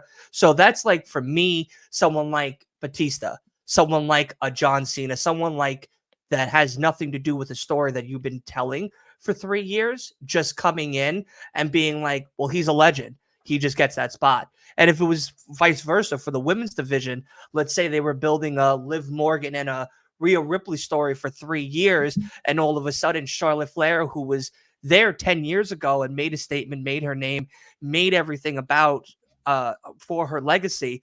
Well, it's Charlotte Flair. She should just come in. That doesn't make any sense. You now take that's a good example. Charlotte Flair goes away for 6 months on injury, comes back and gets a title shot because she's Charlotte Flair, and for the past 10 years she's wrestled week in and week out at a high level. But we're saying that she doesn't deserve that because the only reason she has it because her last name is Flair. But every single time it's WrestleMania season or it's a big pay-per-view or there's a lot of money on the line, a legend can pick up the phone and say, "Insert me in. Let me get my payday out of this." And then the Undertaker can come in and get a paycheck banked on the 3 years of work that the Bloodline put in to tell a story. Right. Listen, The Rock had plenty of chances to come and be a part of this Bloodline story and chose not to. Correct. And then when The Rock seen that it was really, really big money and really, really big opportunity, then he jumped in. And then he came in and took some money out of a pot that a bunch of people worked really, really hard to make. All of the potential stars were in that end scene. And if any legend before pre-Attitude Era even dared to walk into an Attitude Era locker room to do the same thing, they tell them to hit the fucking bricks. Correct. We don't need you. But the same legends who were able to forge their own path of the Attitude Era are now siphoning off of today's time. All the while they're saying today's wrestling is cheap and it's terrible and garbage. And it's not as good as when we did it. Yeah. And to even go further on that, it is kind of like, you know, I just had a point, but I lost it. While you gather your thoughts, let me say this. Yeah. I disagree with you on this one, Anthony, on the legends taking a spot, because I found it. Never mind. I don't think they pick up the go, Dylan. No. Finish your point. I don't think they call up and be, hey, let me come. I think that people like Triple H have such a reverence for the Attitude Era and loves that because he himself is a legend from the Attitude Era. He wants the people he came up with to get that payday as well. And he knows nostalgia sells. Now, I agree that it's taking somebody's spot, but in something like that with the whole main event, I don't have a problem with them bringing in people like that to give people that feel like, oh my God, what did we just see? Because listen, I'm a big Marvel guy. Nothing's going to ever top Endgame, no matter what they do. And I think that's what they were going for. I think they were going for that Endgame moment where now's what they need to do is this. This is the Triple H era. Maybe he was signing off from the whole McMahon era, bringing these guys in. Now what he has to do is show moving forward. It's about the people on the roster now and the people in NXT, the uppercutters. That's what he has to do to prove that this was the end of the old era and the beginning of the new one. So here's a question. We're watching Endgame. Let's rebook Endgame. Portals open up. Everyone who was involved in this entire story comes through the portal. On your left. Right. We're all about to have this big moment. Yeah, Iron Man is about to snap his fingers. But right before he snaps the fingers, Hugh Jackman comes in and punches Thanos in the face, kills him, end the movie. Right. Or Batman comes in all right, cool. and kills him. I'm going to keep in the same universe. You're like, cool, I love Wolverine. Great character. Hugh Jackman's one of the greatest people to ever play it. Yes. What the fuck did he have to do with that? I literally just invested 2 years of Marvel storylines of everyone trying to get their comeuppance against the guy who just killed us all. and a character who's never been introduced in this entire storyline shows up and ends the movie for us? Good analogy. It doesn't make sense. It doesn't, but I think it doesn't take away from the fact I love Wolverine and Hugh Jackman and everything he's ever done for that character, but he had nothing to do with the story. But I think you could. It hurts the story, is what I'm. Yeah, I think what they were thinking is that look, Roman beat the Undertaker at WrestleMania. There's a connect there somewhere. I think they used a very thin thread. I'm not saying you're wrong there. What I'm saying is, what Triple H has to do now is boom, you ended that Monday night, starts a new era. I don't think we have to go grab But Monday night, the new era started with The Rock saying, I'm going to go do a movie, and the second I come back, I'm going to get a title shot. We're back to where we were this new era isn't a new era. It's a legend can walk in and do whatever he wants.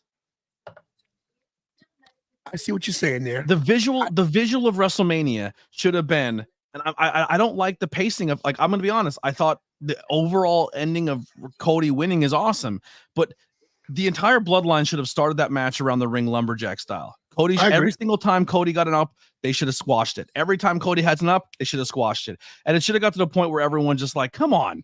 Like, this is getting out of control. Like, I mean, Cody is just getting trashed. He should, honestly, too, I think Cody should have bled. I personally do. But, like, there was moments in that match where Cody was getting big moves done to him, where he was getting up before Roman. Like, it was the pacing was off. But then the locker room comes out. The entire locker room comes out who have been affected by the bloodline. Your LA Knights, your Seth Rollins, and then, like, your Drew McIntyres, someone who's like, you know what I mean? Everyone who's been cheated by the bloodline come out and run them off. Right. And then now the Roman has no bloodline, no story, no help, no scapegoat, and now he has to defend it against Cody Rhodes. Cody Rhodes comes up, does his shine, sparks up, Hulk Hogan's up, gives you that great nostalgia moment, and he beats Roman Reigns. The Undertaker spot, the only other story that you could have told her that makes sense if you're going in the continuity of everything we've watched is every single time that the bloodline was outnumbered, Roman never comes down to save them, and he stays in the back while they get jumped. So every single time Jimmy was by himself, he's getting jumped by 6 guys and no one comes down. Every time Solo was by himself, he comes down. Now it's to the point where, like, yeah, remember those times you jump? Like, you could have either saved the storyline or broke them up in 2 different moments, and they chose to do neither and went with a completely different way just to give the Undertaker a dong moment. So at the end of the day, no matter how you slice that pie, the only reason Cody Rhodes is a champion right now is because he got rid of The Rock. Undertaker eliminates The Rock, and that's how Cody wins his title. It makes goose egg sense. No sense. It deflates. And then everyone who was affected came down and celebrated. You celebrated, but you sat in the back and watched it all happen. It defeats the purpose of the story's ending the way that it could have ended, because you had a lot of the bloodline people that were affected into the story to help Cody on his side. The Seth, the Jey Uso come in and try to help even the odds with someone for Cody and Roman. But then at the end, throwing in that weird curveball from out of nowhere with someone that the only tie, if you want to say he has a tie, quote unquote, is the 99 WrestleMania between Taker and Rock that happened 20 something years ago.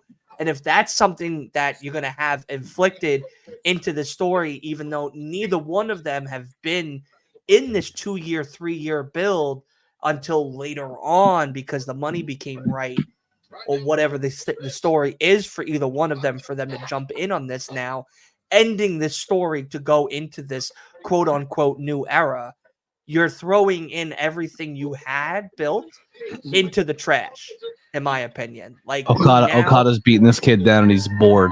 Now you have something where Cody could have been saved by the LA Knight who came out and celebrated. Drew, who was just screwed out of the title by Damian Priest, already angry, come in there and unleash havoc on the whole entire bloodline to make better sense. The visual is your modern day wrestlers should have driven away the heels, the bad guys, the villains, the modern day roster should have been the ones who got their shine, should have got their moment, should have had their time to say, it's our company now. This era, this bloodline, you will never have the upper hand again because we have now joined forces to get rid of you. And that is not the visual they gave. And I agree, it shouldn't have been Austin either. You're definitely right that they went to the well one too many times, as they say. And it would have been, and what's up, Larry? Say what's up with the big Hirsch. It would have been more apropos if LA Knight had come out because he got screwed. Right. Randy Orton, he's been screwed by them. So real quick, how she's saying it was entertaining and fun, and that's what I was told by Parm that night. Well, it's fun. It's the Undertaker. That's fun. But here's the thing. Let's do another story. In a couple weeks, CM Punk and Drew McIntyre are going to wrestle, and Drew McIntyre's been cheating CM Punk every week. And right before Drew McIntyre gets his big shine and he's about to win and everything like that, lights go off. Undertaker comes in, chokeslams Drew McIntyre, lights turn off. CM Punk rolls over and gets the 1-2-3 pin. Would that be cool? Would it make sense? I don't think. Is it still fun? Is that fun because the Undertaker came out like Batman and saved the day? You can't have your cake and eat it too. You know what I'm saying? Like you can't. But I think when it's WrestleMania is huge, and I think even more of a reason why it should make sense. But it doesn't have to. It doesn't have to. Oh, you have to. No. Here's where this is where you're overanalyzing it. Some people are just gonna have to die on this hell alone. You know what I mean? Like I know I'm alone on it. I know I'm alone. No, I'm with you, buddy. I made an episode all about it. I'm not disagreeing. I'm not disagreeing with either one of you guys. What I'm saying is that you guys are smarter. I'm saying it out loud. You're smarter fans than the guys, the laymen that are watching this. Some people just want to get entertained and don't care about the backstory and how they don't care about the people in the back. They care about what's going to make them pop. They want to pop. Right. That's all people care about. But and there you go. And you said it. What's going to sell the ticket for the next show? Let me tell you something. When they put everything on Sports Center and all the media, they were showing The Undertaker. They were showing Cena. Those were the clips everywhere because now people are like, what? Those guys are back? They're bringing people back. That's what they went for. So you can say that also has a counteractive because then people come around and say, oh, the Undertaker's back, and they tune in and it's like, oh, that was just a one-off. But I'm out again. Fuck it. Listening to what Tony's trying to say, and because you're never building the next generation, you're always cashing in on the nostalgia aspect. So these new fans don't come back for what's happening right now. They come back because they hear The Rock's there, and then The Rock comes, and then they make The Rock look like a superstar, and then they turn around and go, why should I give a shit about LA Knight? Who's LA Knight? He's not The Rock. He's a cheap imitation Rock. Right. Because you never give anyone the next chance to be the next guy. And if they don't sell it correctly, sorry guys, I have to cut you off. FTR's getting the crap kicked out of him right now by the Bucks. And here go the chair shots. Wow, Pac just took one to the head. It's more he hit him in the shoulder, but it looked good. Jeez. But like, I get everyone's point. I understand why they had fun with it. I'm not trying to ruin the fun. I'm just saying why for me it didn't do it. But it's just like I watched a lot of TikTok of like people's kids reacting to what happened this year. And someone like Mikey, how old's Mikey? 6. Not 85% of Mikey's life, he's watched Roman as a champion. Yes. We have a reaction. Michael was devastated. But and when the gong hit, Michael was like, what does that mean? Yeah, he was. He has no idea. Lily, who's literally gotten into wrestling this year, watches that entire bloodline story, and the ending is the Undertaker, and she turns around and goes, well, "What the fuck was that?" Because she's new to if you sell me something for 2 years, now I get it. I know wrestling has like, well, back in the day, these guys had this rivalry. Like, if you were a new fan back in the day when fucking Rick Martel would be in the Royal Rumble, and Tito Santana's music would hit, and everybody would be like, why do they hate each other? And then it's like, oh, this is why. That's fine because in the context, it's in a Rumble situation, right? But like in this small window, the bloodline story is this, right? So you have to keep it in the confines of this because people have been invested in this story. Easter eggs and stuff are cool, but when it comes to the conclusion, the end spot, the very end, you had an opportunity to make your modern day locker room going into a new era with new talent and new things, make them look like the heroes. and you chose to give that to a legend. And I feel like that's where WWE falls flat for me. We watched a Philly street fight, which was essentially let's make Bully Ray look cool match and sacrifice 6 superstars who should have went out there and put on a banger match. Yeah. Like that's the aspect of WWE that infuriates me. There was a special guest referee in that match?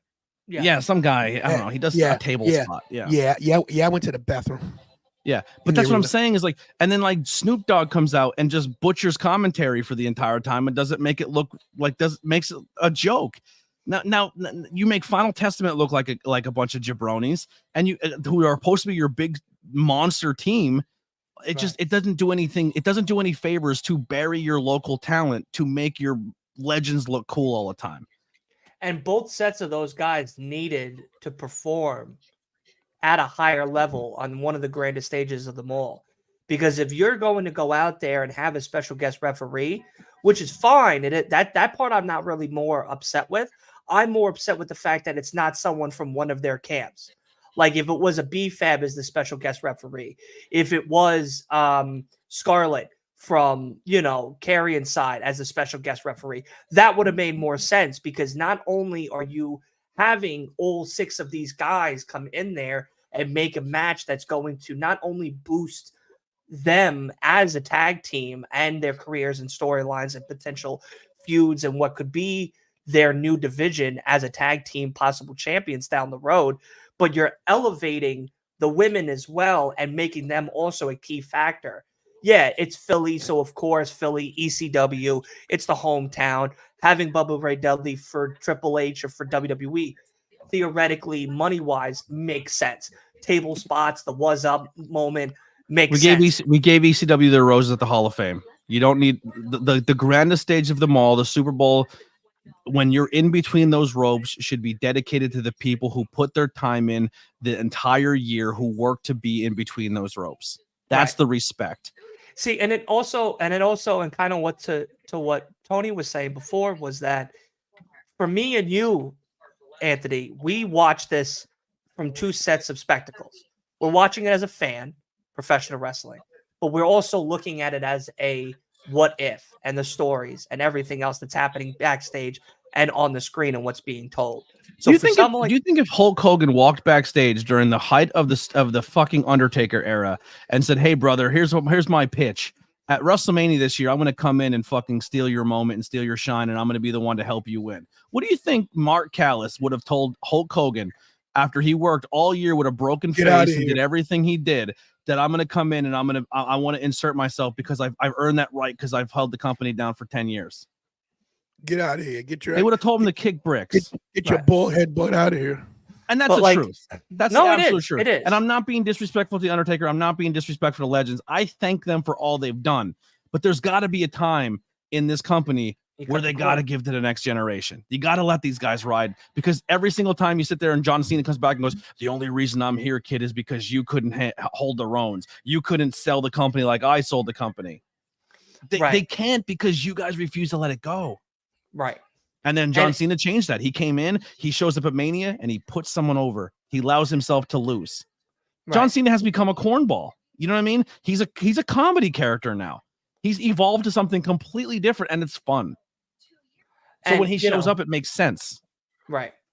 What I was trying to get at before was that, like I kind of see what Tony is talking about. Like I do, as much as I may analyze it and sit here and complain and bitch and moan about how things aren't supposed to be going the way that they're going, and I want them to go a certain way, and I need them to start changing a lot of their pacing and developments and pushes of their characters, men and women, going forward and whatnot. Yeah, at the same time, I also am looking at it from that side of, I also am a fan, and it would put my ass in a seat if maybe this, and this would happen too, if I was only looking through that set of spectacles.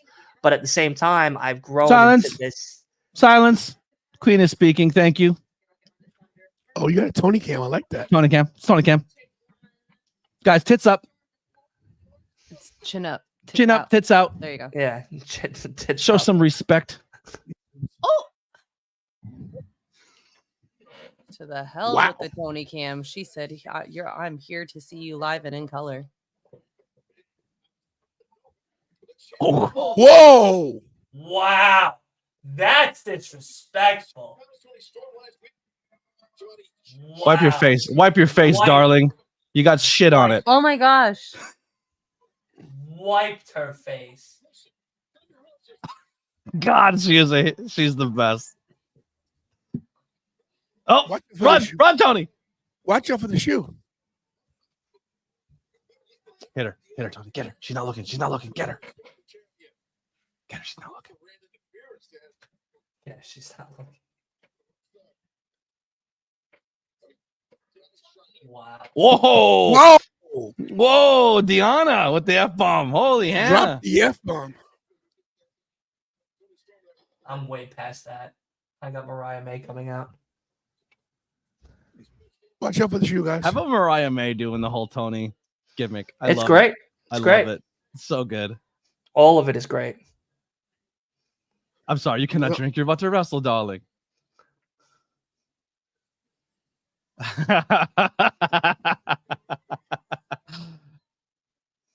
Oh, she just lost that jacket. Someone go get that. She threw it right into the crowd. All right, Wow. Tony Cam's over. Great conversation, everybody. I appreciate it. Listen, here's the thing, too. Everyone in the chat that was involved in that. I'm sorry, I just had her here. Lyra, everyone else. It's cool to have the conversations, but everyone stayed absolutely respectful and we all seen from each other's perspectives. I appreciate that. That's what the internet wrestling community should be when we're talking about this industry. You know what I'm saying? So shout out to all of you for being super dope about that. To hell with him. To hell with the chat. I'm gonna say what I need to say. I haven't seen one person in the chat in the past 5 minutes call me Mr. 10K, and I feel very disrespected by it. I hit 10,000 subscribers today, and I need to be acknowledged for my 10K. So in the chat, I know we're on ABJ show, but I'm going into business for myself. Go ahead, you deserved it. I don't know, brother. I don't know about that, brother. Listen, Mr. 10K is here. Tantalizing 10K. The t-shirts will be coming out very soon. Tantalizing 10K. I got the merch coming. Tantalizing 10K. Forget 316. 10K says, I just made my number. No, honestly, guys, let me say this to you, honestly. Thank you guys so much for having me here. I'm not leaving, but I want to tell Blackwell something. Hopefully, Rick. Oh, I got the scroll on the bottom. Let's go. Look at that. There you go. Thank you so much. Guys, 10,000 was not easy. It was hard. It was tough. I'm at I like did the- 9 and change. And you do it. I wish I would have gave you the Cody promo where we had like a Sarah McLachlan in the eyes of an angel, and then you dancing at Mania, you screaming at the kickoff show last year at Mania, all the tantalizing clips. Yeah, it's true. Listen, here's what's crazy. People who, you guys watching us in the chat, we can't thank you enough for taking out of your busy day, you're working, you're going to school to watch us amateurs talk about wrestling. Because we're not getting paid. Can you put that can you put that up there, put it on the floor? Yeah.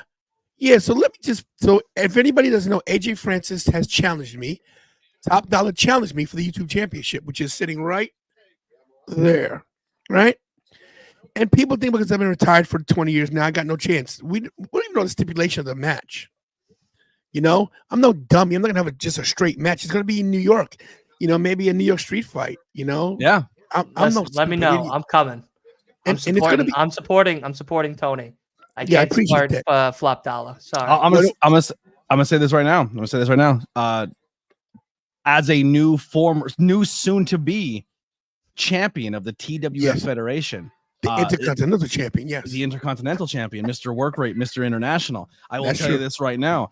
If people come up to me and say hey, you're bringing it to a show, you have to defend it. I will say okay, but on one stipulation, it is ABJ rules match, right? And if they're ABJ rules match, I'm telling you right now, I'll tip my hat. You know what my finisher is? The old dick twist is my finisher, and it's no DQ, ABJ rules. And if I can't get my hands, I'm using my teeth. So ring the bell if you want it. But if you're gonna lose your bits.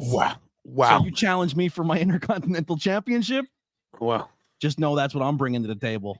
I'm just waiting till he falls asleep and taking it from his fucking room. You know what I mean? Like I'm doing it the old hook and crook way. I ain't worried about none of that shit. I'm glad we're on ABJ show because my shows they would have been canceled. We're not already with the cursing. monetized fully yet. We're not monetized fully yet. We're getting But- all out now. I do want to say that hopefully you guys will be part of the match. I don't know when it will be happening hopefully by the fall. August, September is what we're shooting for. AJ Francis is booked all over the place. But I will say this. A lot of people are doubting me that, oh, you're going to lose that title. I covet that thing. I covet that title. Is this a real, like, wrestling match? Yeah.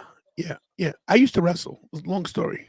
I wrestled for HWA. I used to wrestle for, you've heard of NYWC, right? Yes, and then I've heard of HWA as well. I have a couple of buddies who work over there as commentary. Yeah, well, that's where I came from in Long Island. But let me just say this. I'm sure they're good, but they're no ABJ.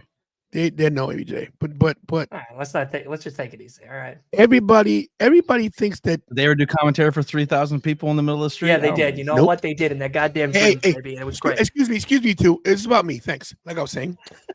Everybody thinks that I'm just gonna lay down for this guy for AJ Francis. He's a beast. He's incredible. He's great. But why do people always underestimate the smaller guy or the older guy? Like, yeah, I have one foot in the grave. It's true. We all know it.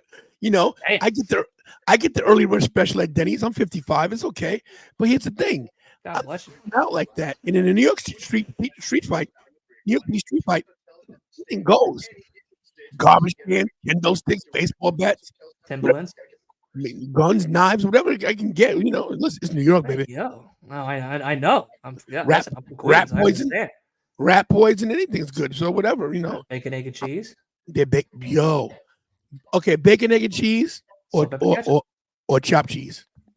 Bacon, egg, and cheese. Sorry. Chopped Oh, cheese. me too. No. Listen, Chopped chopped cheese? cheese. Chopped cheese is a good secondary. It's a good secondary, brother. But it's not. Listen. It'll never beat. It'll never beat the BEC. It'll Bacon, egg, never and beat. cheese. It will never beat SPK, the baby. BEC. It will never beat the BEC SPK. Never. Never.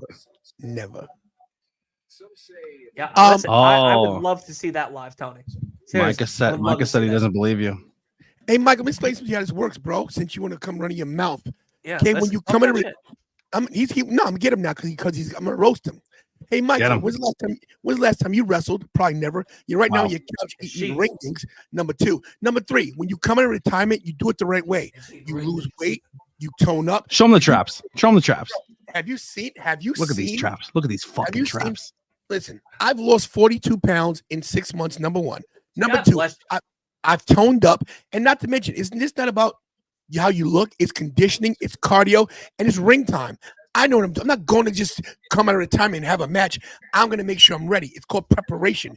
Unlike you with the preparation H from your hemorrhoids you got there, Micah. Watch how you talk to me, okay? There's adults in the room talking. Okay? Yeah, Okay, It's not Micah, preparation. They're eating pepperonis, brother. There it is. It's pepperoni, Mike, I love- brother. I love you to death. And see, you're the kind of person, and I know you only, you're trolling, but you're the kind of person that just, it motivates me more. Because, you've been saying this for months. You know what's so crazy? I got something called a real job and a show I do. It's only 24 hours in a day. I know you'll watch how you talk to me. I've been saying it for months because it takes months to come back. Okay? I don't have a ring in my backyard. Ooh, like look at the a rock. Undertaker. Look at the Undertaker, brother. Exactly. He wrestles once a year. Here it is. Here it is.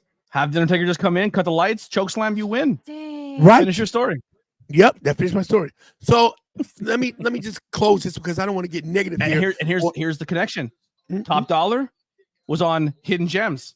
Went Yes. to the Undertaker's house. So they Right. met at one time, and he swindled him out of his jacket. Jack, Undertaker's on your side. Checks There it out. is. Everyone has fun. Makes sense. I get the win. That's all that matters to me. Yeah, So Yeah, in make that call, closing, Mark Calloway. roll the in credits. closing, I'm just gonna say this. I don't care what you guys think. And for Leon the King TV, let me say this to you. You're blocked in my room for a reason. Anthony keeps you because he's a great guy.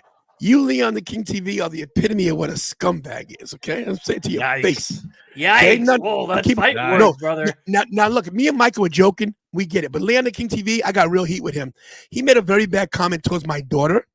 Oh, Very, very disrespectful. He's a disrespectful. I will say this: he has come in this room since then, and I know you haven't seen it, but he has apologized since there and realized that it was. And listen, that's all well and good, and apology not accepted because I don't play that. Okay, I have, and I respect that this is your room and your chat, but I know you're gonna, you know, at one point I was gonna go off the rails. You know I was. You owe me a couple. You owe me a couple. I've done the same in your chat a couple times. It's cool. I pulled the entire Tantalizing Nation. They can suck my dick. And you have, and listen, it's all well and good, and I respect you. I've done it. well, brother. I respect you both for who you are. Paint. But Anthony, could you do me a huge favor? Can you put me in a big screen? Can you do that for me? If You I have get it that set up that solo, way. get that solo cap, solo. If one? you have it, you have it. Nope, not that one. How do I Not do it? you. Well, it's you. It's that one, but it's just not you. I don't know how to. Just take. Can we hear him? I need. I don't know Oh, how. you had it for like a second. There you go. No. 30 seconds. That's all I need. 30 seconds. That's it. And you bring us back in 30 don't know. seconds. Hide yourself. Yeah, Hide yourself. I'll just Jesus Christmas. You can. Technical. Listen, Leon, here we go. This is how we keep it 100, okay? Your apology that you put on ABJ's channel is not accepted, and you can't come on my channel because you're blocked. But, and this is me talking as a dad, if you ever disparage my kid again, forget a YouTube channel, forget wrestling. In real life, you got accountability. And that's all I'm going to say, okay? And I don't do this to most people because I really respect everybody, but Leon the King TV, you're number one in my book. Thank you. Well, that was nice. You at least saying he's number one. Present. You know what I mean? A nice take-home present. I told you she was coming. I told you she was coming. I there told she you is. she was coming. There she is. What is her music? She comes out the polka. This is who was with dang it, Jada Stone. Oh, okay. Who is she? Well, Jesus. she's from Stardom, right? Yeah. Dude, that. She's beautiful. What is her name? Mina Shirakawa. Shirakawa. Mina Shirakawa. God bless. Thanks for Yeah, coming. get her a drink. Get her a drink. Yeah, thanks for coming to AEW where Jesus. we'll fucking Welcome. take everything that you ever made and blast you on TV for it. You know, I think I might have been hard on this Stardom stuff. Yeah, of course you are. I bet. I've been just saying this whole time. It's like kink wrestling, and I don't believe that anymore. Hey now. It's super kink she's wrestling. She's a very beautiful woman. Let's see how she wrestles. Can we do that? Oh, can we she- stop talking about her looks and like? Listen here, bro, gray sweatpants. All I said was if you wearing gray Probably sweatpants. sweatpants. All I asked a question. Was he wearing gray sweatpants? I mean, you're not. I actually have really seen her glad wrestle. I'm really I glad actually I have seen her that wrestle. We watched the entire time Spark she was show, making up. and she was very, very impressive in that Spark show. But we were also watching on like a hard cam that seemed like it was 100 miles away from the ring. And this is the first time we've seen her in like high def, and she has a great wrestling look. And she now like I've seen her in ring as well. If she's part of the team, it's exciting. So Tony, I actually don't really know who you are. I'll be very honest with you. I kind of have known you only. I've only known you through ABJ a little bit. When I first met ABJ and everything, he talked to us in the Discord. Shout out to the cult of ABJ. Go follow Discord channel. Yeah. So I've seen as Tony has talked about you. I have watched some of your stuff and everything, and I do enjoy it. But yeah, I don't really know who you are, get a room and everything. Well, I mean, you could join, if you like. No, I'm good. I'm good. Oh, okay. But yeah. So I figured, listen, I better to tell you now than never and lie. No, it's okay, like, Dylan. oh, I know you. Yeah. No, Dylan's great because I never heard you a day in my life, so it's okay. Exactly. And we're both from the same state. You know what I mean? It works out that way. What do you think the worst? Tony? What do you think the worst borough is in New York? Staten Island, but it's not really a borough. Okay. I mean, listen, Brooklyn's great. That's where I'm from. Manhattan's incredible. Bronx has got such great Queens is fire. lineage. Staten Island is the worst. Staten Island is a piece of trash. It's trash heap, right? Yeah, it's trash heap. Yeah, I'm from Queens, Long Island. Long Island and Queens is great. Long Island's not a borough because it's so big. Long Island's bigger than you guys think. Long Island is huge. That's right. Massive. I'm talking about. Long Island a lot of us. It's called Strong Island for a reason. Are you listening to this? No. She's Mercedes about her match with Willow. Oh. going to hold that championship. Uh-uh. And if you know anything about me, I hate to lose. But being the CEO of AEW now, Just turn heel. I always have a plan, and I'm on a mission. Not yet. And I can't wait You got to sell her for that good. vote for that day. So what's your She sells better as a heel. She's doing heel shit, but everyone's cheering her. Mhm. Yeah, I don't get it. Just I wait. hope that's Willow beating her ass. No, it's gonna be Julia, and then the whole time they're gonna be like, "Is Willow with Team Julia or not?"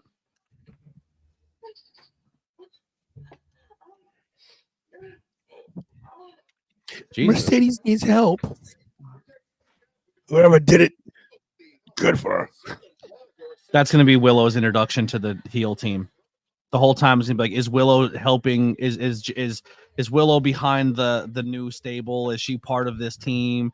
Is she the one behind it?" And she's like, "No.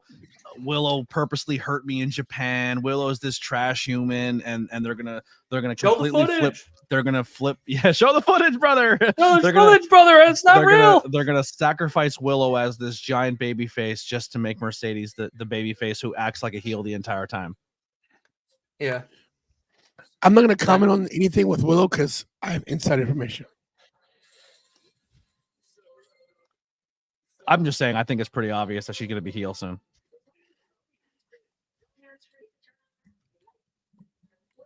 She does hate to lose. She walked out of a company twice because she had to hand over tag team titles. Imagine what she does when she gets a solo one.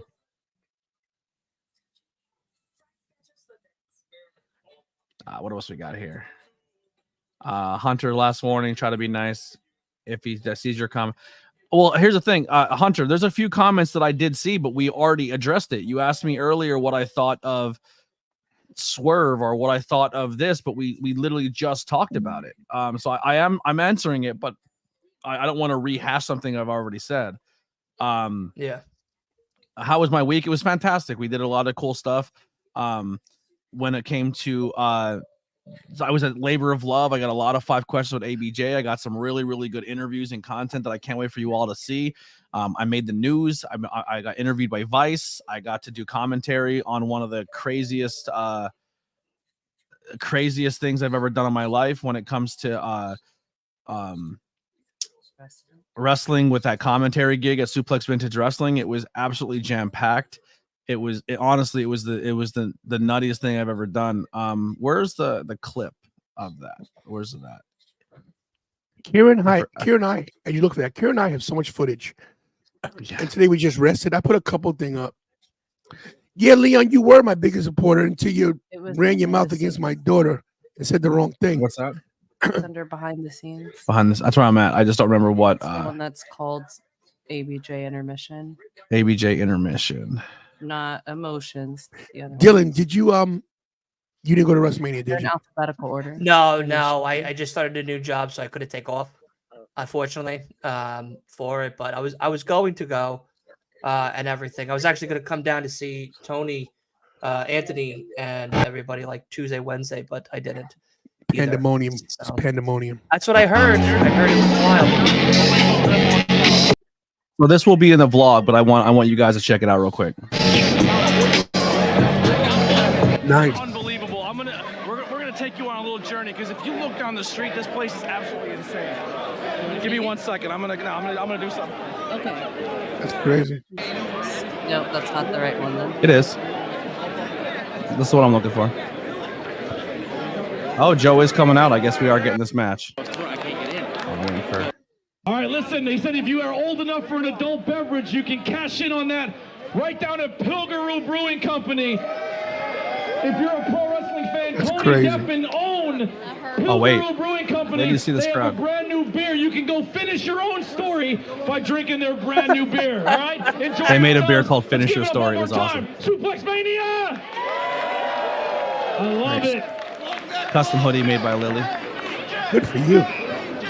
I want my funeral to be monitored Taking a journey. and commentary by ABJ. All right, I'll comment. This is absolutely crazy. Wait till you see this. Wait till you see this. Let's look at the people. Look at the people. As far as the eye can see. Crazy. Look at that. It goes That's past incredible. that tent. It goes way down there. Bro, incredible. By the time I could have got down here, it would have been over. I heard the buzzing. I got 2 calls from Macho people. Man. Look at that. Look how They far that told- goes down. Somebody told me that you were in the ring. But I guess you were on the apron. That you Yeah. were killing it. So congrats, bro. That's great for you. Appreciate it. Yeah. I didn't.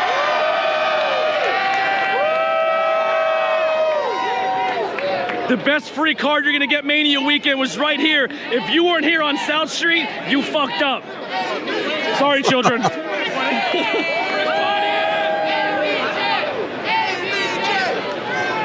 I'm gonna get out of here. I don't like my name being chanted. Wait, who's over I here? don't like thought my I name seen being somebody. chanted. But somebody Did he hands run me a away, beer Harry? from the crowd. Yeah, go for it. Go for it. Let's give some love to my boy Cheese. What do we got here? What do we got here? I like that. I like that. Cheese foot. What's going on, brother? I like that. I like that. Yeah, I would just take that beer from you. Yeah, just snag that beer. Thank you. Appreciate it. Thank you. Appreciate it. Where's Dylan? Mr. Diaz.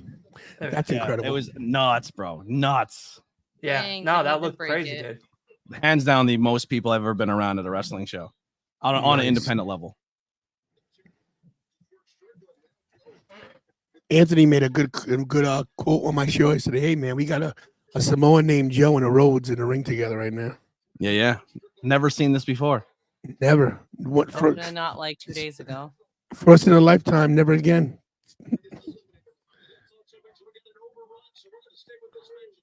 3 Crazy. times in 1 week. This is nuts. It's a lot. It's a lot of Joes and Rhodes. Would have been nice to see Dustin at Mania. Just to hug He was his up in the brother. press box. There were some photos that circulated of him in the press box. Him and Ricky Starks were there. Yeah, but they should let him come down to the ring at least. You know what I mean? Agreed. Well, now that they're showing footage and being petty, you'll never have that moments where people can Right. work with each other like that. You know, Yep. it's weird, man. They're Thanks, independent DVPs. contractors, but don't be an independent contractor of an industry. You know what I mean? It's a weird. Let me ask you a question. What if Dustin had bought a ticket, right? How about this? What if Dustin bought a ticket in the front row, right? Or had a ticket and then jumped the railing and went in the ring? Technically, he's trespassing. Technically. Right. So Technically. that means if WWE invite him, would he have a breach of contract with AEW because he did that? No. Probably. You know? Because you're I don't showing up think on so. somebody else's camera. But he jumped the railing. Yeah, but he actively put himself on camera. Right, on but if you somebody bought a else's ticket program. to get there instead of I being understand, given but you're actively putting yourself on camera. I'm just saying. Like if you're If- backstage or you're caught and you're at like an award ceremony or you're Like Keith you're in Lee? the ring supporting somebody, that's different. Usually they say, "Hey, do me a favor, don't show me on camera because respect the whole 9." But if you actively put yourself there, it's not good. I would have taken a chance to wear Oh, for my brother, 100%. a turtleneck and a face mask and a hat and go hug my brother. Well, It's me. actual AEW signed wrestler was in the ring for Cody's celebration. -1. -1 was in the ring, yes. Now how they allow that? I guess because he wasn't under a mask. Oh, And he's a kid. And it's Brody's kid. He's royalty. His mom works backstage and stuff. must be nice. I just Great think it would have job. been nice. It'd have been nice if Dustin could have been a part of it. That'd have been awesome. It would have been 100%. One day we'll all work backstage and we'll get this shit right. Once again, guys, hit those likes if you haven't. Yeah. Make We sure did- if you're not We're leading pretty good. Doing good. We got 10 people watching, which is exciting. We don't do huge numbers over here. Tantalizing Tony's getting the 30s and the 40s people watching. But we're growing. We're grinding. you need to have a like a countdown to hit the likes. If you hit them all at once, believe it or not, the bulk hits the algorithm fast for some reason. I don't know what somebody was telling me that one of these guys. I got a lot of good advice this weekend from some good content creators. Yeah. On another note, if like I was saying this earlier, and I think we changed the subject. Content creating, guys, is a full-time job, even if you don't do it full-time. So when you're watching Dylan, and when you're watching ABJ, and you're watching myself, whoever else you're watching out there, try to remember that this is a lot of work. And we deal with a lot of other aspects you guys don't know about this. Things behind the scenes we got to deal with on a regular basis, like Life. life. It's a lot, especially if you have a family like I do. Not being a life aspect. What is covering professional wrestling? Unless you don't want to be the one to say it. The amount of blood coming out of What is an aspect of covering pro wrestling as a content creator that you don't realize, that people probably don't realize that you have to go through? You want me to go first? You go, Dylan. For doing it only about 1.5 years now, is keeping up with everything. Honestly, I guess in layman's terms, like I keep up with WWE and AEW mostly, as well as TNA and a little bit of New Japan and stuff. And then having the time, which is a big key factor, to read and stay up to date on articles and listening to a lot of different podcasts. I think I listen to roughly, besides like a couple of my friends' podcasts, at least close to 10 a week. And that's like the Dave Meltzers of the world, the stories behind the scenes, the Eric Bischoffs, the friends who do podcasts weekly, the people I've worked with to help them kind of grow, other news articles and other news people. I love and Dustin then the Rhodes. watching time itself. Like I'm watching Raw, I'm watching SmackDown, I'm watching TNA, I'm watching AEW, and if I'm not watching it live, I'm rewatching it on my own time to catch up to know what is going on before I go in front of a camera or on a show or wherever to actually be educated enough to talk and not just sound like everybody else. Oh, Love it. Bionic elbows never get old. yeah. So I would say time and the amount of actual information that someone retains throughout the day. Yeah. Every day. What about you, Tony? I think the watching part's easy for me because I retain a lot of stuff. And I'm a wrestling historian. I know a lot about wrestling because I know the backstage stuff because I was in the business. I wrestled, I've booked, I've reffed, I've helped run a company. I've done all that. That part's easy to me. The hard part of being a content creator is getting your name out there. And believe it or not, the embarrassment or the nervousness when having to talk to people where you need them. Like there's people in the industry, there's people in our circle, that do what we do that are way better than us. And sometimes you need their advice or you'd like their help. And people don't always want to help you. People don't always want to be gracious with their time. A lot of people say they're going to help you. I'll tell you a few instances real quick. I see a lot of people because I go to everything. I go to everything. I go to everything major like WWE because that's the mainstream. That's what most people go to. I see the same people, and people look me in my face. Hey, Tony, man, you're doing great, man. I'll give you this phone number to call this guy, or hey, do this, and blah blah blah. It's always like, hey, do this for me. Do this, and then when it's time for me, they don't remember my name. Yeah. A lot of people came up to me this weekend and asked for a lot because I was in the mix. People saw me talking to Van Vliet, and people saw me talking to Sam Roberts at his comedy show and talking to Mark Henry and AJ Francis and all these other. There's some stuff we don't have up yet. Tony Schiavone gave Michael some good advice about interviewing people. There's a lot of stuff. We're talking to a lot of people. When you're at an event and Mickey James, I don't like to bother these people. Mickey James says, Tantalizing Tony, come here. When she knows you because someone else has mentioned you to her, that's huge. And people hate that. The hate out here is real. When I tell you that from what I've experienced in the last 2 years with this content creation, they look you in your face and talk about you behind your back like a dirty dog. I confronted somebody this weekend. I'm not going to say who they were. I told them to the face. I said, bro, why do you even talk to me? I hear the things you say about me. This happened at 2300 Arena. I said, why do you talk to me? Why don't you keep your mouth shut? Because here's the thing. This is wrestling, okay? This is scripted. This is like, hey, tuck the clothesline, tuck the elbow. In real life, I'll break your jaw. Keep my name out your mouth. You want to get Will Smith? You know what I mean? I'll smack you. I don't care. Or you want to get Chris rocked? You know what I'm saying? Yeah. Like, I don't my thing about this, I love this business. I love professional wrestling. That's a 3 count.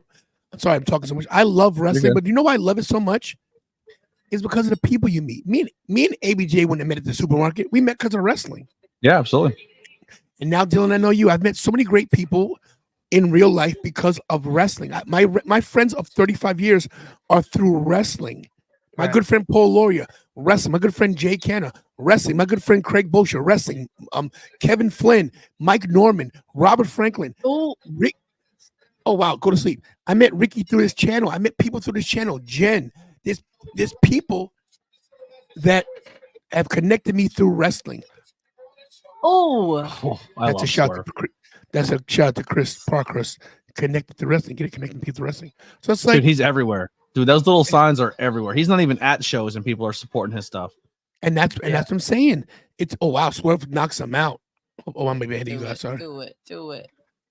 I mean, I could add to that on a smaller level. I'm not in the mix at WWE shows. I don't have the funds or the means to get to the big dance and go to those AEW. Like, I've only ever been to one show, really. I've been to All In, and that was only because it was on somebody else's dime, and I'm very thankful for that. But I don't get a chance to go to the conventions or have a table or stuff like that. And opportunities that I have had tables, I was very gracious because the reasons I've had those tables, I was working with Tony, so I didn't really make it about myself. I was there to like play co-star. You know what I mean? Like I don't like to step on toes. I kind of like to be seen for my work and not so much for my making myself being seen, if that makes sense. And that's not me throwing shade or throwing a knock, because Tony handles it differently, just the way I try to go about it. But how he's saying, like on the bigger level, some people are that way, bro.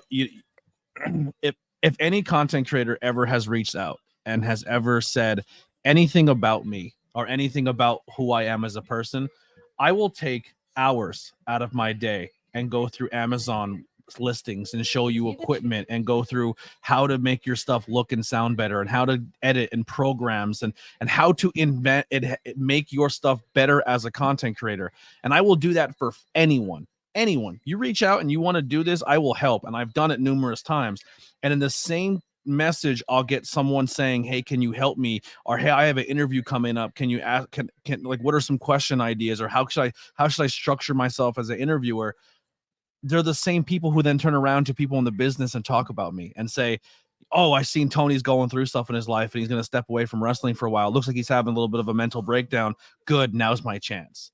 Like, I've had that so much in the past 10 months of people trying to step on my neck when I was down. Like, and it sucks and it hurts so much because I've always tried to I always tried to be ahead of the standard of being someone who's gracious and helps everybody else out.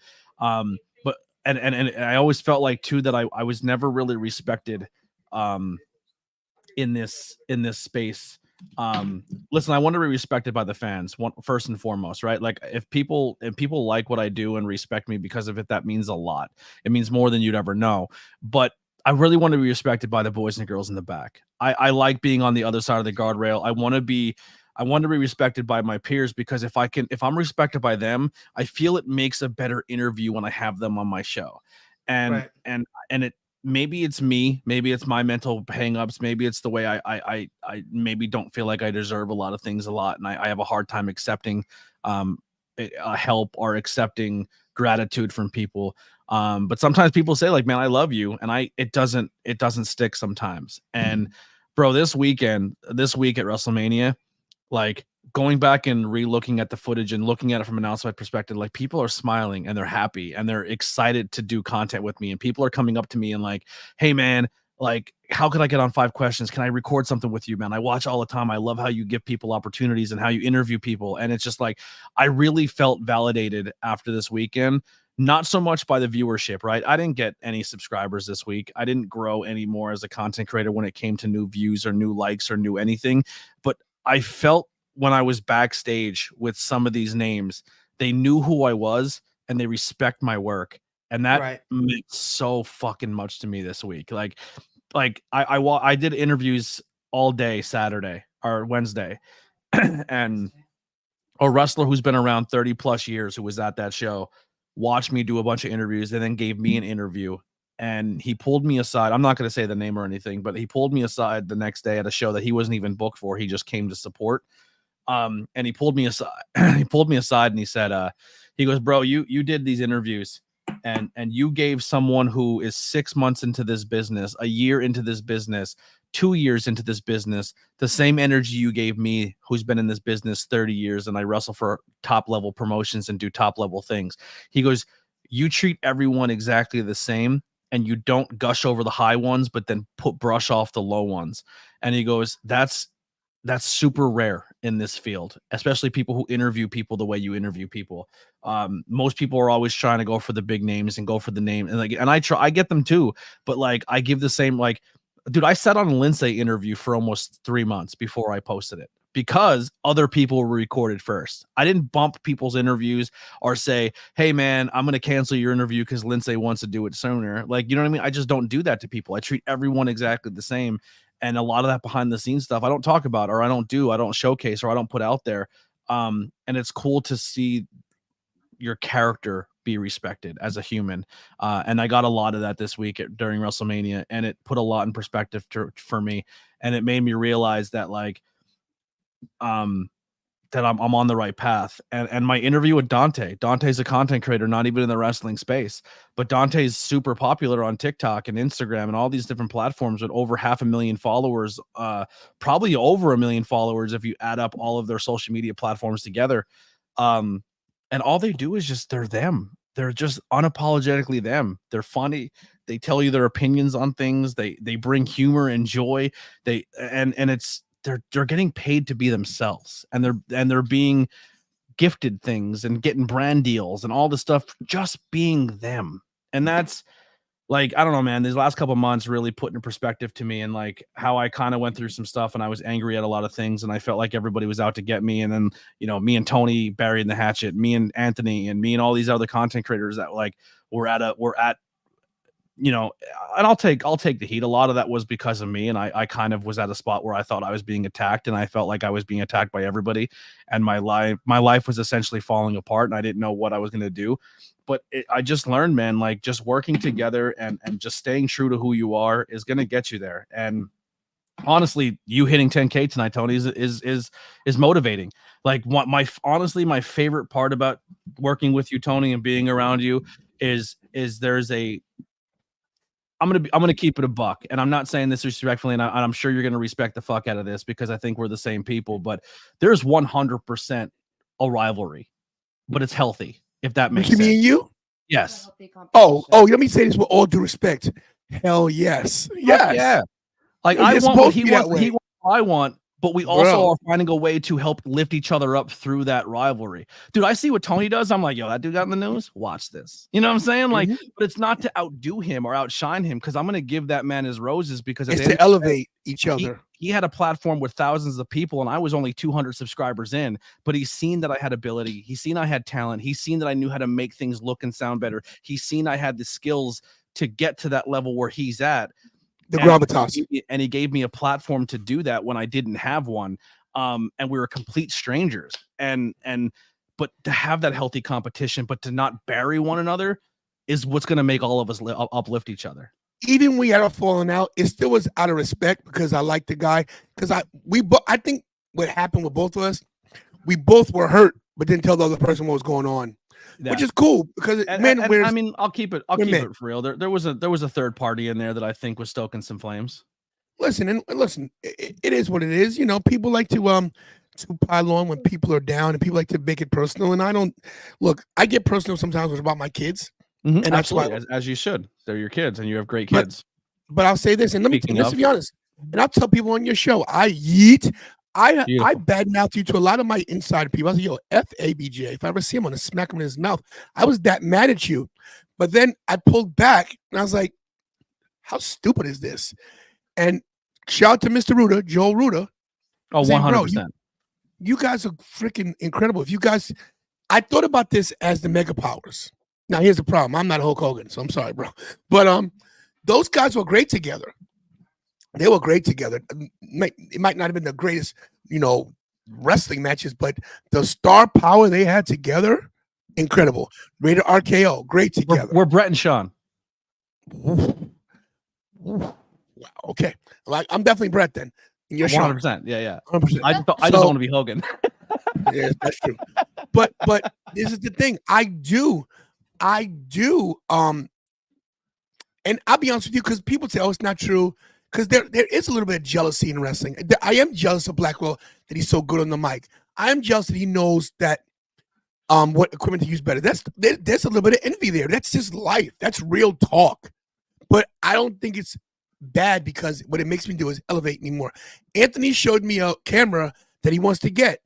I told Kira, no more belts for the next 2 months. We're getting this camera because he'll say, yo, make it easier for you guys. Do a lot of vlogging. That's now in the queue in Amazon. We're going to get that whole package, you know? But I know that not only do I want it, but here's why I want it. And here's why I think it'll make you as a content creator better because you're shooting that style of content. So something that I truly want that I can't afford, I am passing that information on to him because I know it'll make his channel better. Which is very generous because he didn't have to do that. Now, do I feel, you know? And Kira says, "You feel bad? You're gonna get this camera?" I was like, "No, I don't feel bad because he told me about it and he wanted me to know." It's like when he told me, "Hey, listen, I can't play freaking 2K." I'm like, "Well, f that. That's not going down. He's gonna play 2K." And like most people, when I'm putting myself over here, I don't give a shit. And because you told people already, I could have got Blackwell the basic package. I'm like, f that. This guy's a diehard wrestling fan. He needs the big freaking the whole 40 years of WrestleMania because the 40 years WrestleMania version, yeah. He deserves it. The guy busts his butt. That's why when I said I tried to talk him out of it too. 100%. He did. He's very humble. So my thing is this, man. We might be rivals, but it's healthy rivalry. And I would listen. And this is honest to God truth. If you ever make it in this business for me, I know if there's a job opening somewhere, you're gonna put my name in there. You're gonna try to help me out, and vice versa. And you've done that for me. I have tried to get you commentary gigs here and there. And you know, it's what we're supposed to do. Just because you have disagreements with people, you don't agree with everything, doesn't mean you can't separate it. I'm talking to a friend right now, and she's just doesn't get that. Like, yo, you make a mistake on one thing, it doesn't mean it affects something else. Are you still getting heat for being my friend? I get heat here. Not really. No, I don't get heat from anybody because people were kind of shocked when I buried the hatchet with you, but I got a lot of respect from it. It's like, yo, that was a big deal that you could do it. It shows. Oh, I got a stink bug. Hold on, guys. Kind of while he's killing bugs here, I'll just to give Ruda his roses too, dude. Ruda pulled me aside and he's like, "What's your beef?" And I told him, and he's like, "I can see that." But that's what makes both of you special. He does things his way, and you do your thing your way. But if you guys just were to figure out a way to bury that, y'all are too talented to not work with each other. And I'm kind of telling people like Dylan and a lot of other people who are in my community who are also content creators that like your cup just hit 10K. You know what I'm saying? And there's going to be overflow in all of our cups, right? So you know what I mean? Until we get those bigger cups, we grow into a cup and then we overspill. But as long as there's people underneath like myself that can catch some of that overflow, and then when my cup overflows, I dump it into Dylan or vice versa. Like we can all help each other grow by helping each other show each other audiences. Like tonight, someone can tune in and be like, "Man, I've been in ABJ's community. This Tantalizing Tony, man, I like the belts. I like the way he talks. He's a family man. Dylan, he has great takes. We all kind of share an audience and we help each other grow and we help do each other cool things. And I think that's important. Speaking of important.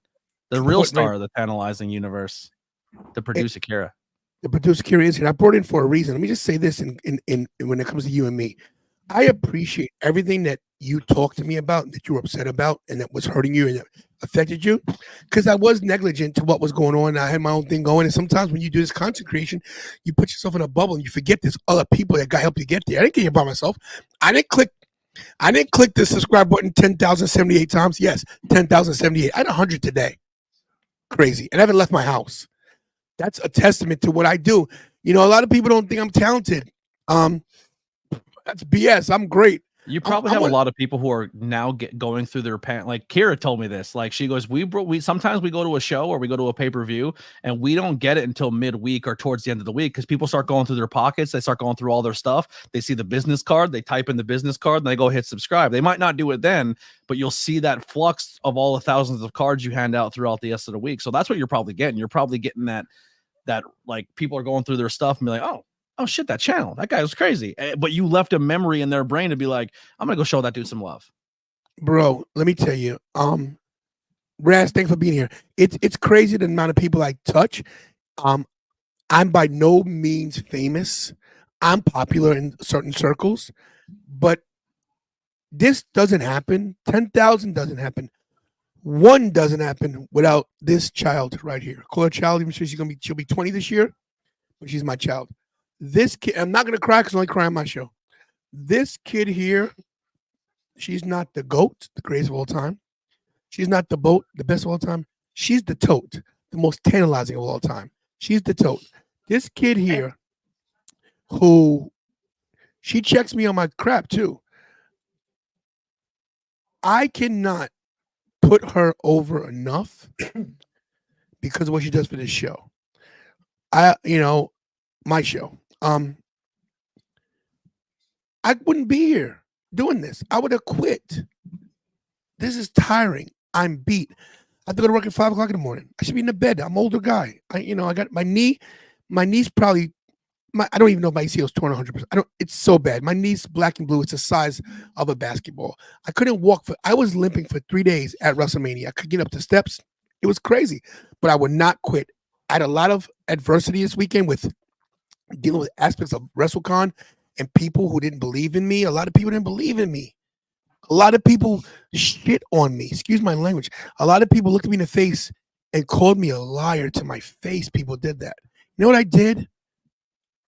I proved to them that it doesn't matter what you say. And it drove me to do even better this weekend, to make more money, to get more content. Bro, Tony Schiavone pulled me to the side to tell me I was doing a good job. He was watching me.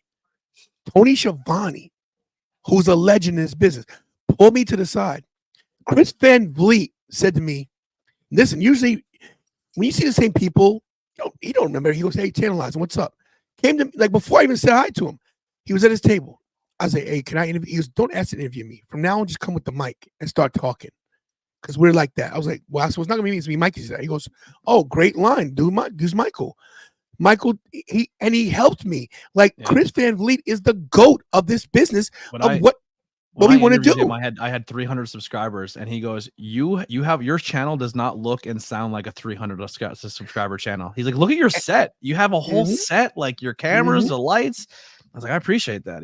I literally looked at him. I said, I don't mean this in any disrespect, Mr. Van Vliet or Chris, but save a seat because your boy's coming one day. That's all I told him. I told him the same thing Sunday. I said, yo, you do realize you have to make room for the Tantalizing Tony, right? I said, you might have to get a co-host, and I might have to, you might maybe go on vacation. He goes, I love to hear that. I love to hear, because he gave me advice. Stay consistent. Don't quit. Put up vague goals equal vague results. Right. I had that on a t-shirt. It is. And I will not quit. So Dylan, being that you're almost at 10,000, that's incredible. Be very proud of that number. That number's gonna put you over the hump when you have doubts about yourself. Because I know you do, because we all do. Yeah, absolutely. I know people gotta go. I want to say this in closing about her before you kick me out of here.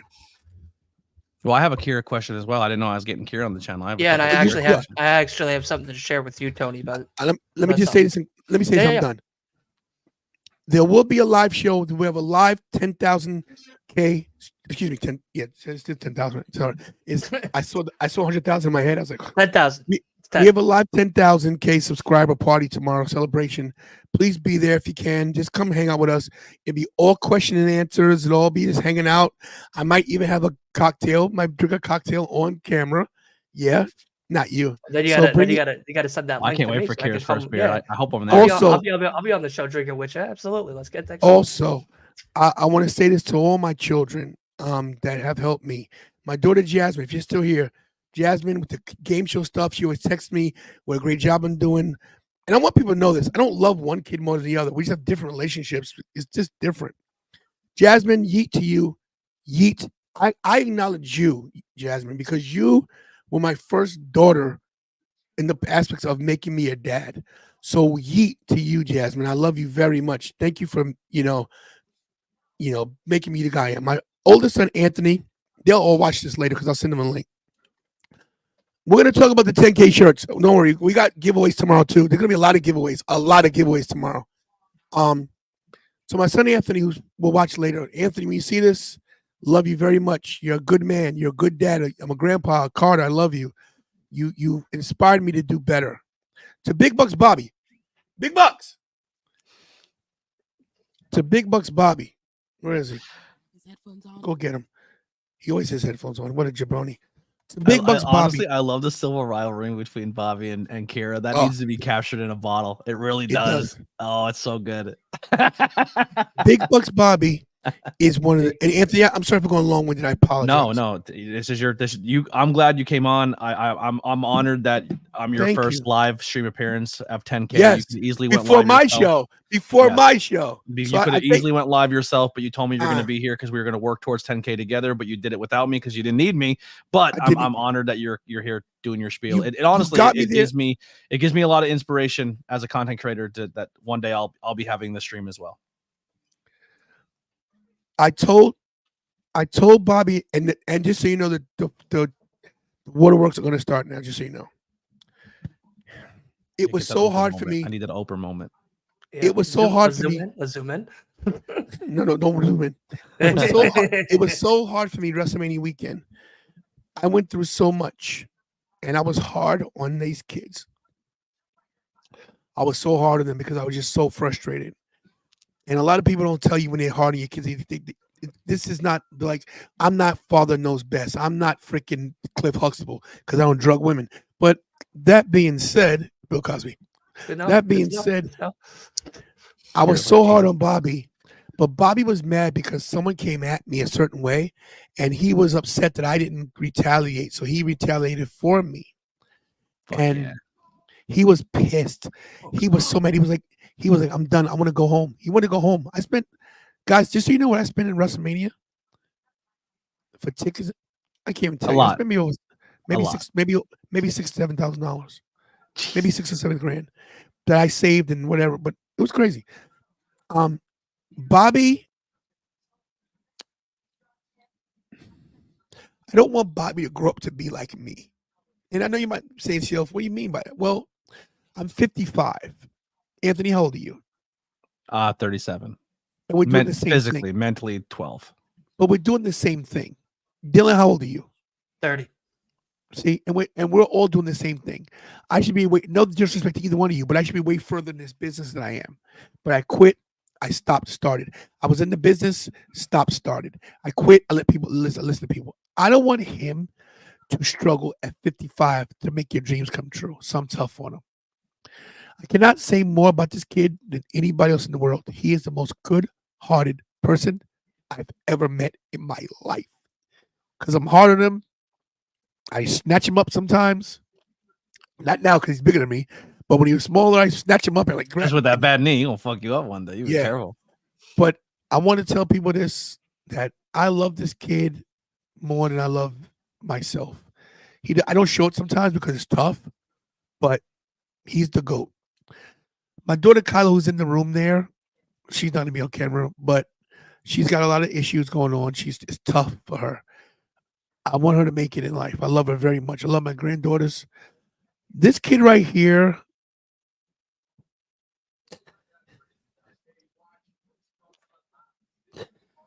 when I feel like I'm gonna quit, she makes me keep going.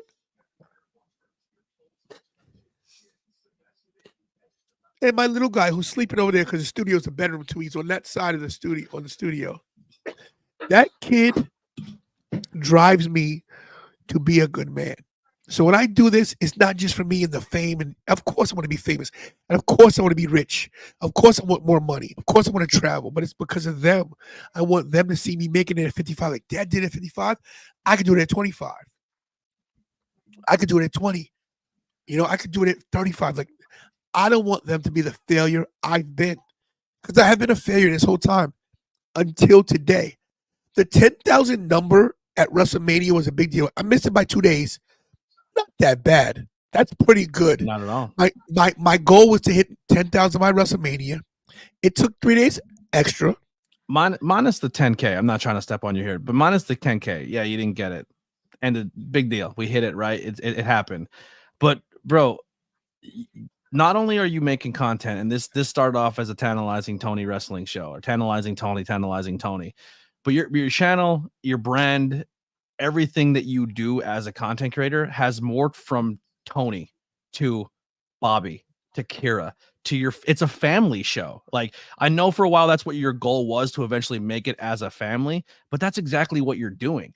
Like, I've had deep conversations with Bobby where he's trying to figure out what he wants to do, and because of this channel and in the 2 or 3 years I've met him, he's morphed into something different.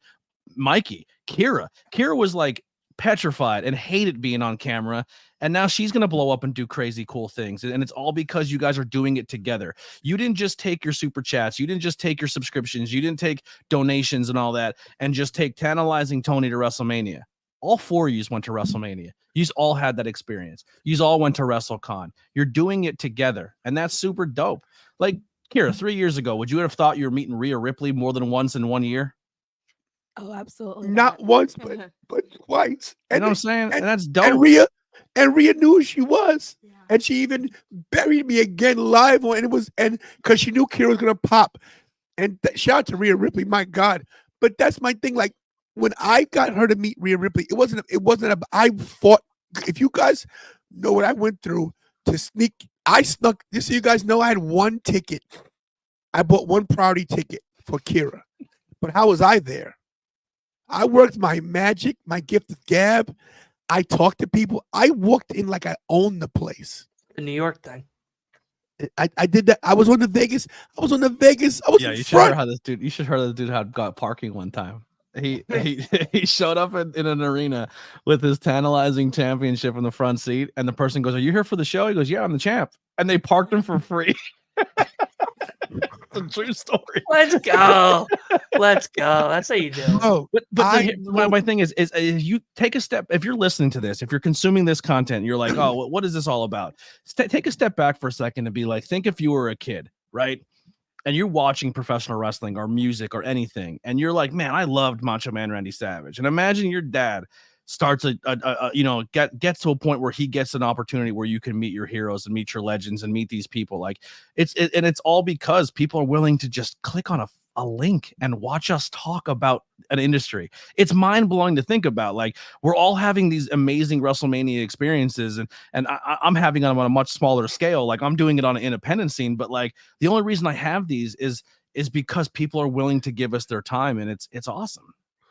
Lance NOIE chopped me 3 times at WrestleCon. Just so you guys know, I lost the footage. I erased it accidentally. Oh, I took 3 major chops. The first one almost knocked me out cold. I couldn't breathe for like 20 minutes. Second one was even worse because even the same spot I was bleeding.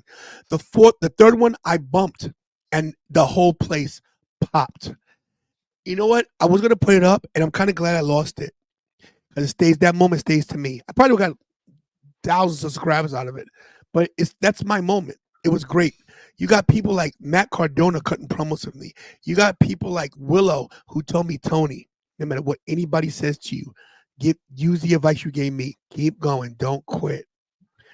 Chris Van Vliet, Mark Henry, Violetta LaGreca, who I love that woman. Dave LaGreca's wife. Dave LaGreca. Everybody who puts me over, it was crazy. Bill Alfonso kissed me on the lips. Who would have thought that I would be able to talk to these people and they know my name? Mm-hmm. Big E said, yeah, I saw your show. Like, are you kidding me? You're the former WWE champion, and you've seen an episode of Tantalizing Tony show. That's crazy. Xavier Woods at the front row, right? Yo, you the YouTube champ? I was like, yeah. I said, you want a shot? He goes, let me see that belt. Yo, that's incredible. Yo, the amount of people I've talked to, Cody Rhodes knew I was mic'd up because they were pushing along. He goes, wait a minute. Where's the camera? Right there. Stay tantalizing. The world champion. Come on. Mm-hmm. Bianca Belair talking to Mike. Guys, I'm blessed. Kira, what does 10K to mean to you? This is turn her up a little bit. Give her a little juice. How's that? It's a very special moment. When I started this, I couldn't care less. I couldn't care less where this channel went. I was just doing what he told me to do. And then I got like involved, and I started going to all these shows, and even the independent shows became special to me. And doing it with Tantalizing Tony, my dad, if you guys didn't know, just made it 10 times better. So 10,000, we've been trying so hard to reach it. And obviously part of me feels like, oh, we should have made it WrestleMania. But it's crazy. We're at a gas station and he's like, oh, 10,000. So like it's very special moment. It's a very special moment. And obviously we're not going to stop. This is actually going to drive us to keep going. Because he said if we didn't reach 10,000 soon, if he didn't reach it by WrestleMania, he was done. Like he was quitting. And I meant it. If I didn't get it, and I still consider this WrestleMania because we still got the after effects and the fallout. We went to Raw, and yesterday was like just a day was crazy, and today was a rest day. Thank God I was off. But if this hadn't hit by maybe a week or two, I was quitting. I was done because I'm tired. But now 10,000 means 100,000. Forget 20, 30, 40, 50. Forget those numbers. I'm coming. Hey, Google, get the plaque ready. Get it ready with my name on it because I'm coming for that next. So whoever's in charge out there, inscribe the Tantalizing Tony Wrestling Show, and I may even change the name so that Big Bucks, Kira, and Michael get their name on the plaque too. I'm coming for 100K. Everybody who's following me, get ready for the ride of your fucking life. Oh, I said it. Oh dear. Love it. That's what I'm talking I'm about. sorry. I apologize. I don't curse like Kira, that. Kira, give us a fucking 10K. Go ahead. Give me one curse 10K. I All will right, not. Make me a deal. Make me a deal. Right here, right now. At 100K, we get an F-bomb. 100,000. No, that's insane. I'm never cursing in my life. But I just wanted to say reaching that's hilarious. Reaching 10K is also special because like a lot of people like to degrade us and make us feel bad for trying to reach these big goals and only having like 9,000 subscribers. And it's just like a I told you so. Like we can make that it. log Like, and throw it in the fire. And let it fuel you. Absolutely. You got a question for Big Bucks? Yes, bring him in. Hold on. Here, mine's wet. Give me yours. Mine's sweat. I'm sweating. Ew, mine's wet. I've been crying. Yeah, I've been crying and sweating. It's I've hot, been crying man. and sweating. So Big Bucks, we've had a lot of heart to hearts and a lot of big moments where we've had conversations, and the biggest thing is you always try to say you're trying to find yourself, you're trying to find out where you fit in this whole equation. After 10K, after Mania week, do you think you found your spot in this yet? Do you think you know what you want to do? Have you found your goal, or are you still trying to figure yourself out here? For me personally, when it comes to this channel, I think I know where I fit in, especially this past week, what we've been through together. It wasn't easy, and I honestly think it brought us closer, especially me and Dad. It feels that way from an outside perspective. Yeah, I can feel that. I 100% feel that. No one in their life has ever spoken to me the way I was spoken to this weekend by people out there. There were people out there that I respect in this business. There were people here that content creators that spoke to me like I was a dog, and Bobby was like, "I will bust your." It was disgusting because, believe it or not, when you're someone like me, you get a lot of ridicule and a lot of people take you as a joke. It only gets worse the higher you go up the mountain. But that's fine. This taught me, because you still learn, even though you can learn it your whole life. This taught me that I got to get a thicker skin, and that the reason why people hate me so much is because they're so afraid. They're so scared of losing their spot. And guess what? When I get there, I'm coming for the spots, and we're gonna reinvent everything. All the people that I'm in the circle with, like Blackwell, like Lanetti, like Ruda, like All About Wrestling Podcast, Bobby Wrestle, everybody with their content, there's a content creator that's on the team, like Triple R. If you're on my team, all you guys sitting in spots now, make sure your 401k looks good, because you're fired. I'm coming for everything. I'm coming for everybody. Only person safe is Chris Van Vliet. That's it. That's it. And you know what? SRS, Sean Ross Sapp is safe too, because he gave me some good advice too. Those two, safe. Everybody else, I'm coming. Well, wait. Renee Paquette. She's safe too. The hell with Renee Paquette. She's a Canadian. I'm coming for her too. So is Van Fleet. He's not. He's in L. He's based in LA, so it's okay. Now I got no smoke with Renee. I'm just talking about the people that do what we do and look at me funny. But I will tell you this, man. Suplex is a good dude. Engel's a good dude. Suplex's video of his grandmother acknowledging Roman was really funny. Yeah, he's good. I like him. He's giving me some good advice. So he's a good kid. There's some people that are good. So I don't say everybody, but the people who hate me, they know who they are. The people that don't like me, they know who they are. And you guys are scumbags, and you're not my scumbags. Yeah. But this kid, pat him on the head. Love him. Guys are killing it. All right, let's get out of here. Dylan, Yes, what do you we want got to plug before we wrap up? No, nothing. This is Tony's night, man. You know, well, and I think that all the praise and accolades need to be showcased for Tony tonight. Congratulations on 10K. That's a crazy, crazy feat, like you said. And Dylan, let me say this to you. Because I don't know you, Dylan, but let me say this to you. How close are you to 10K? What's your number at right now? 9,300 and something. So let's do this. Let's make sure tomorrow on this 10K celebration, if you have time, you come on the show. I would love to. We will now put you in all the links and descriptions like Anthony Blackwell is. We'll make sure I really appreciate and that. let's get you to 10K. Let's get you there. So that's gonna be my goal, to get you to 10K. Blackwell, you're gonna pass me. You're gonna pass me eventually. So I'm not worried about you right now because you're gonna pass me. But let's get Dylan to 10K. So tomorrow, come on the show. Let's start promoting your stuff and let's have a good party tomorrow. I will be having cocktails live on screen. Listen, I just hit 1,100. There it is. There it is. I got 2 subscribers tonight. Yeah, there baby. You go, baby. But no, this is definitely Tony's night. On this watch hours. Tony, yesterday my watch hour said 3,885, and now it's saying it's 3,797. Like they took like hours away from me. Bullshit. Tony, congratulations, man. You're well deserved. You've been putting in a hell of a run, and I've been hearing nothing but great things about you from ABJ. So I trust this man's word a lot, ABJ, and I believe that everything he said about you is true, and you're a great guy, and you well deserve this 10K. I am a great guy. That's true. All right. Take it easy. But no, man, absolutely congratulations. I hope you have a bacon, egg, and cheese tomorrow to celebrate this shit, bro. And I make my own, just so you know, because I make them just like New York. They don't do it well. Where's the invite? Listen. I'll freeze dry you one and send you one, bro. I got you. I got you. Come through. Got you. No bacon. I'm allergic to pork. Got you, bro. Let me just say this too. I not only hit 10K subscribers, hit 2 million views. So take 10K, 2 million. Back to back, baby. 10K, 2 million. Chris Van Vliet, start running. You know what I mean? Start running. Start running. Because that's it. Your seat's gone. But no, man, congratulations. This is all about you tonight. I can't wait to see that 100,000.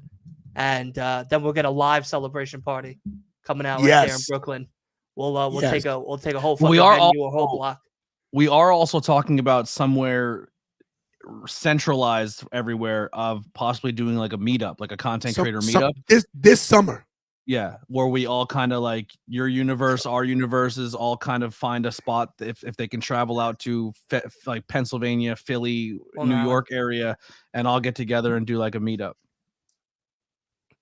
Yeah, no, you're driving, bumps. You're gonna. Yeah, no, I'll drive. I don't give a shit. I'll get you out of that stupid bubble. Are you kidding me? I'm definitely coming back home to Queens for that. Going to we'll Beachers, getting myself a deli sandwich, the old way. So yeah, I'm definitely coming back for that. Nah, man, but congratulations, Tony. Well deserved. ABJ, always love you, man, and you always a great friend to me so far since we met. And thank you for having me on the show, buddy. But sorry, fuck Tony Khan right now because that was some bullshit tonight with that video. Absolutely. Agreed. And Blackwell, let me say this to you, man, in closing. Thank you so much for having me tonight. This is my first time on your show ever. Yeah. Yep. So at 10,000, it's apropos. I definitely deserve to be here. I'm definitely the most incredible person I'm joking. Really, all jokes aside, I'm glad we're back together. I'm glad we're cool again. I can't thank you enough for doing this for me. It means a lot to me. It really does. Like, you have no idea. Like, you really... I'm gonna sign off. I want you to kick me because I gotta go handle some business on this. But just want to tell you, Blackwell, thank you again for everything. You have an invite tomorrow, as does Dylan. A few other people will be there as well. I can't elaborate. All I can say is thank you so much. Thank you for supporting me, and thanks for putting me over tonight. Thanks for doing this. I can't words. I'm at a loss for words, but I can't even thank you the way I want to thank you. Like, the words thank you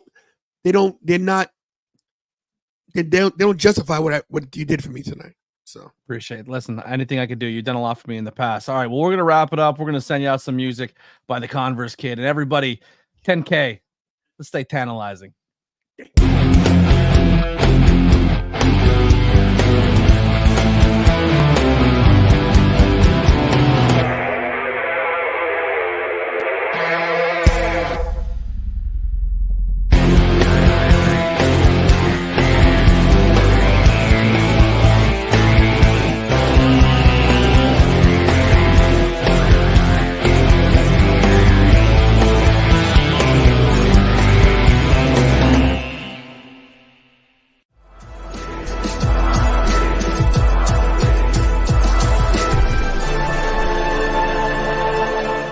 Thanks for watching this presentation. Like, share, and subscribe for more.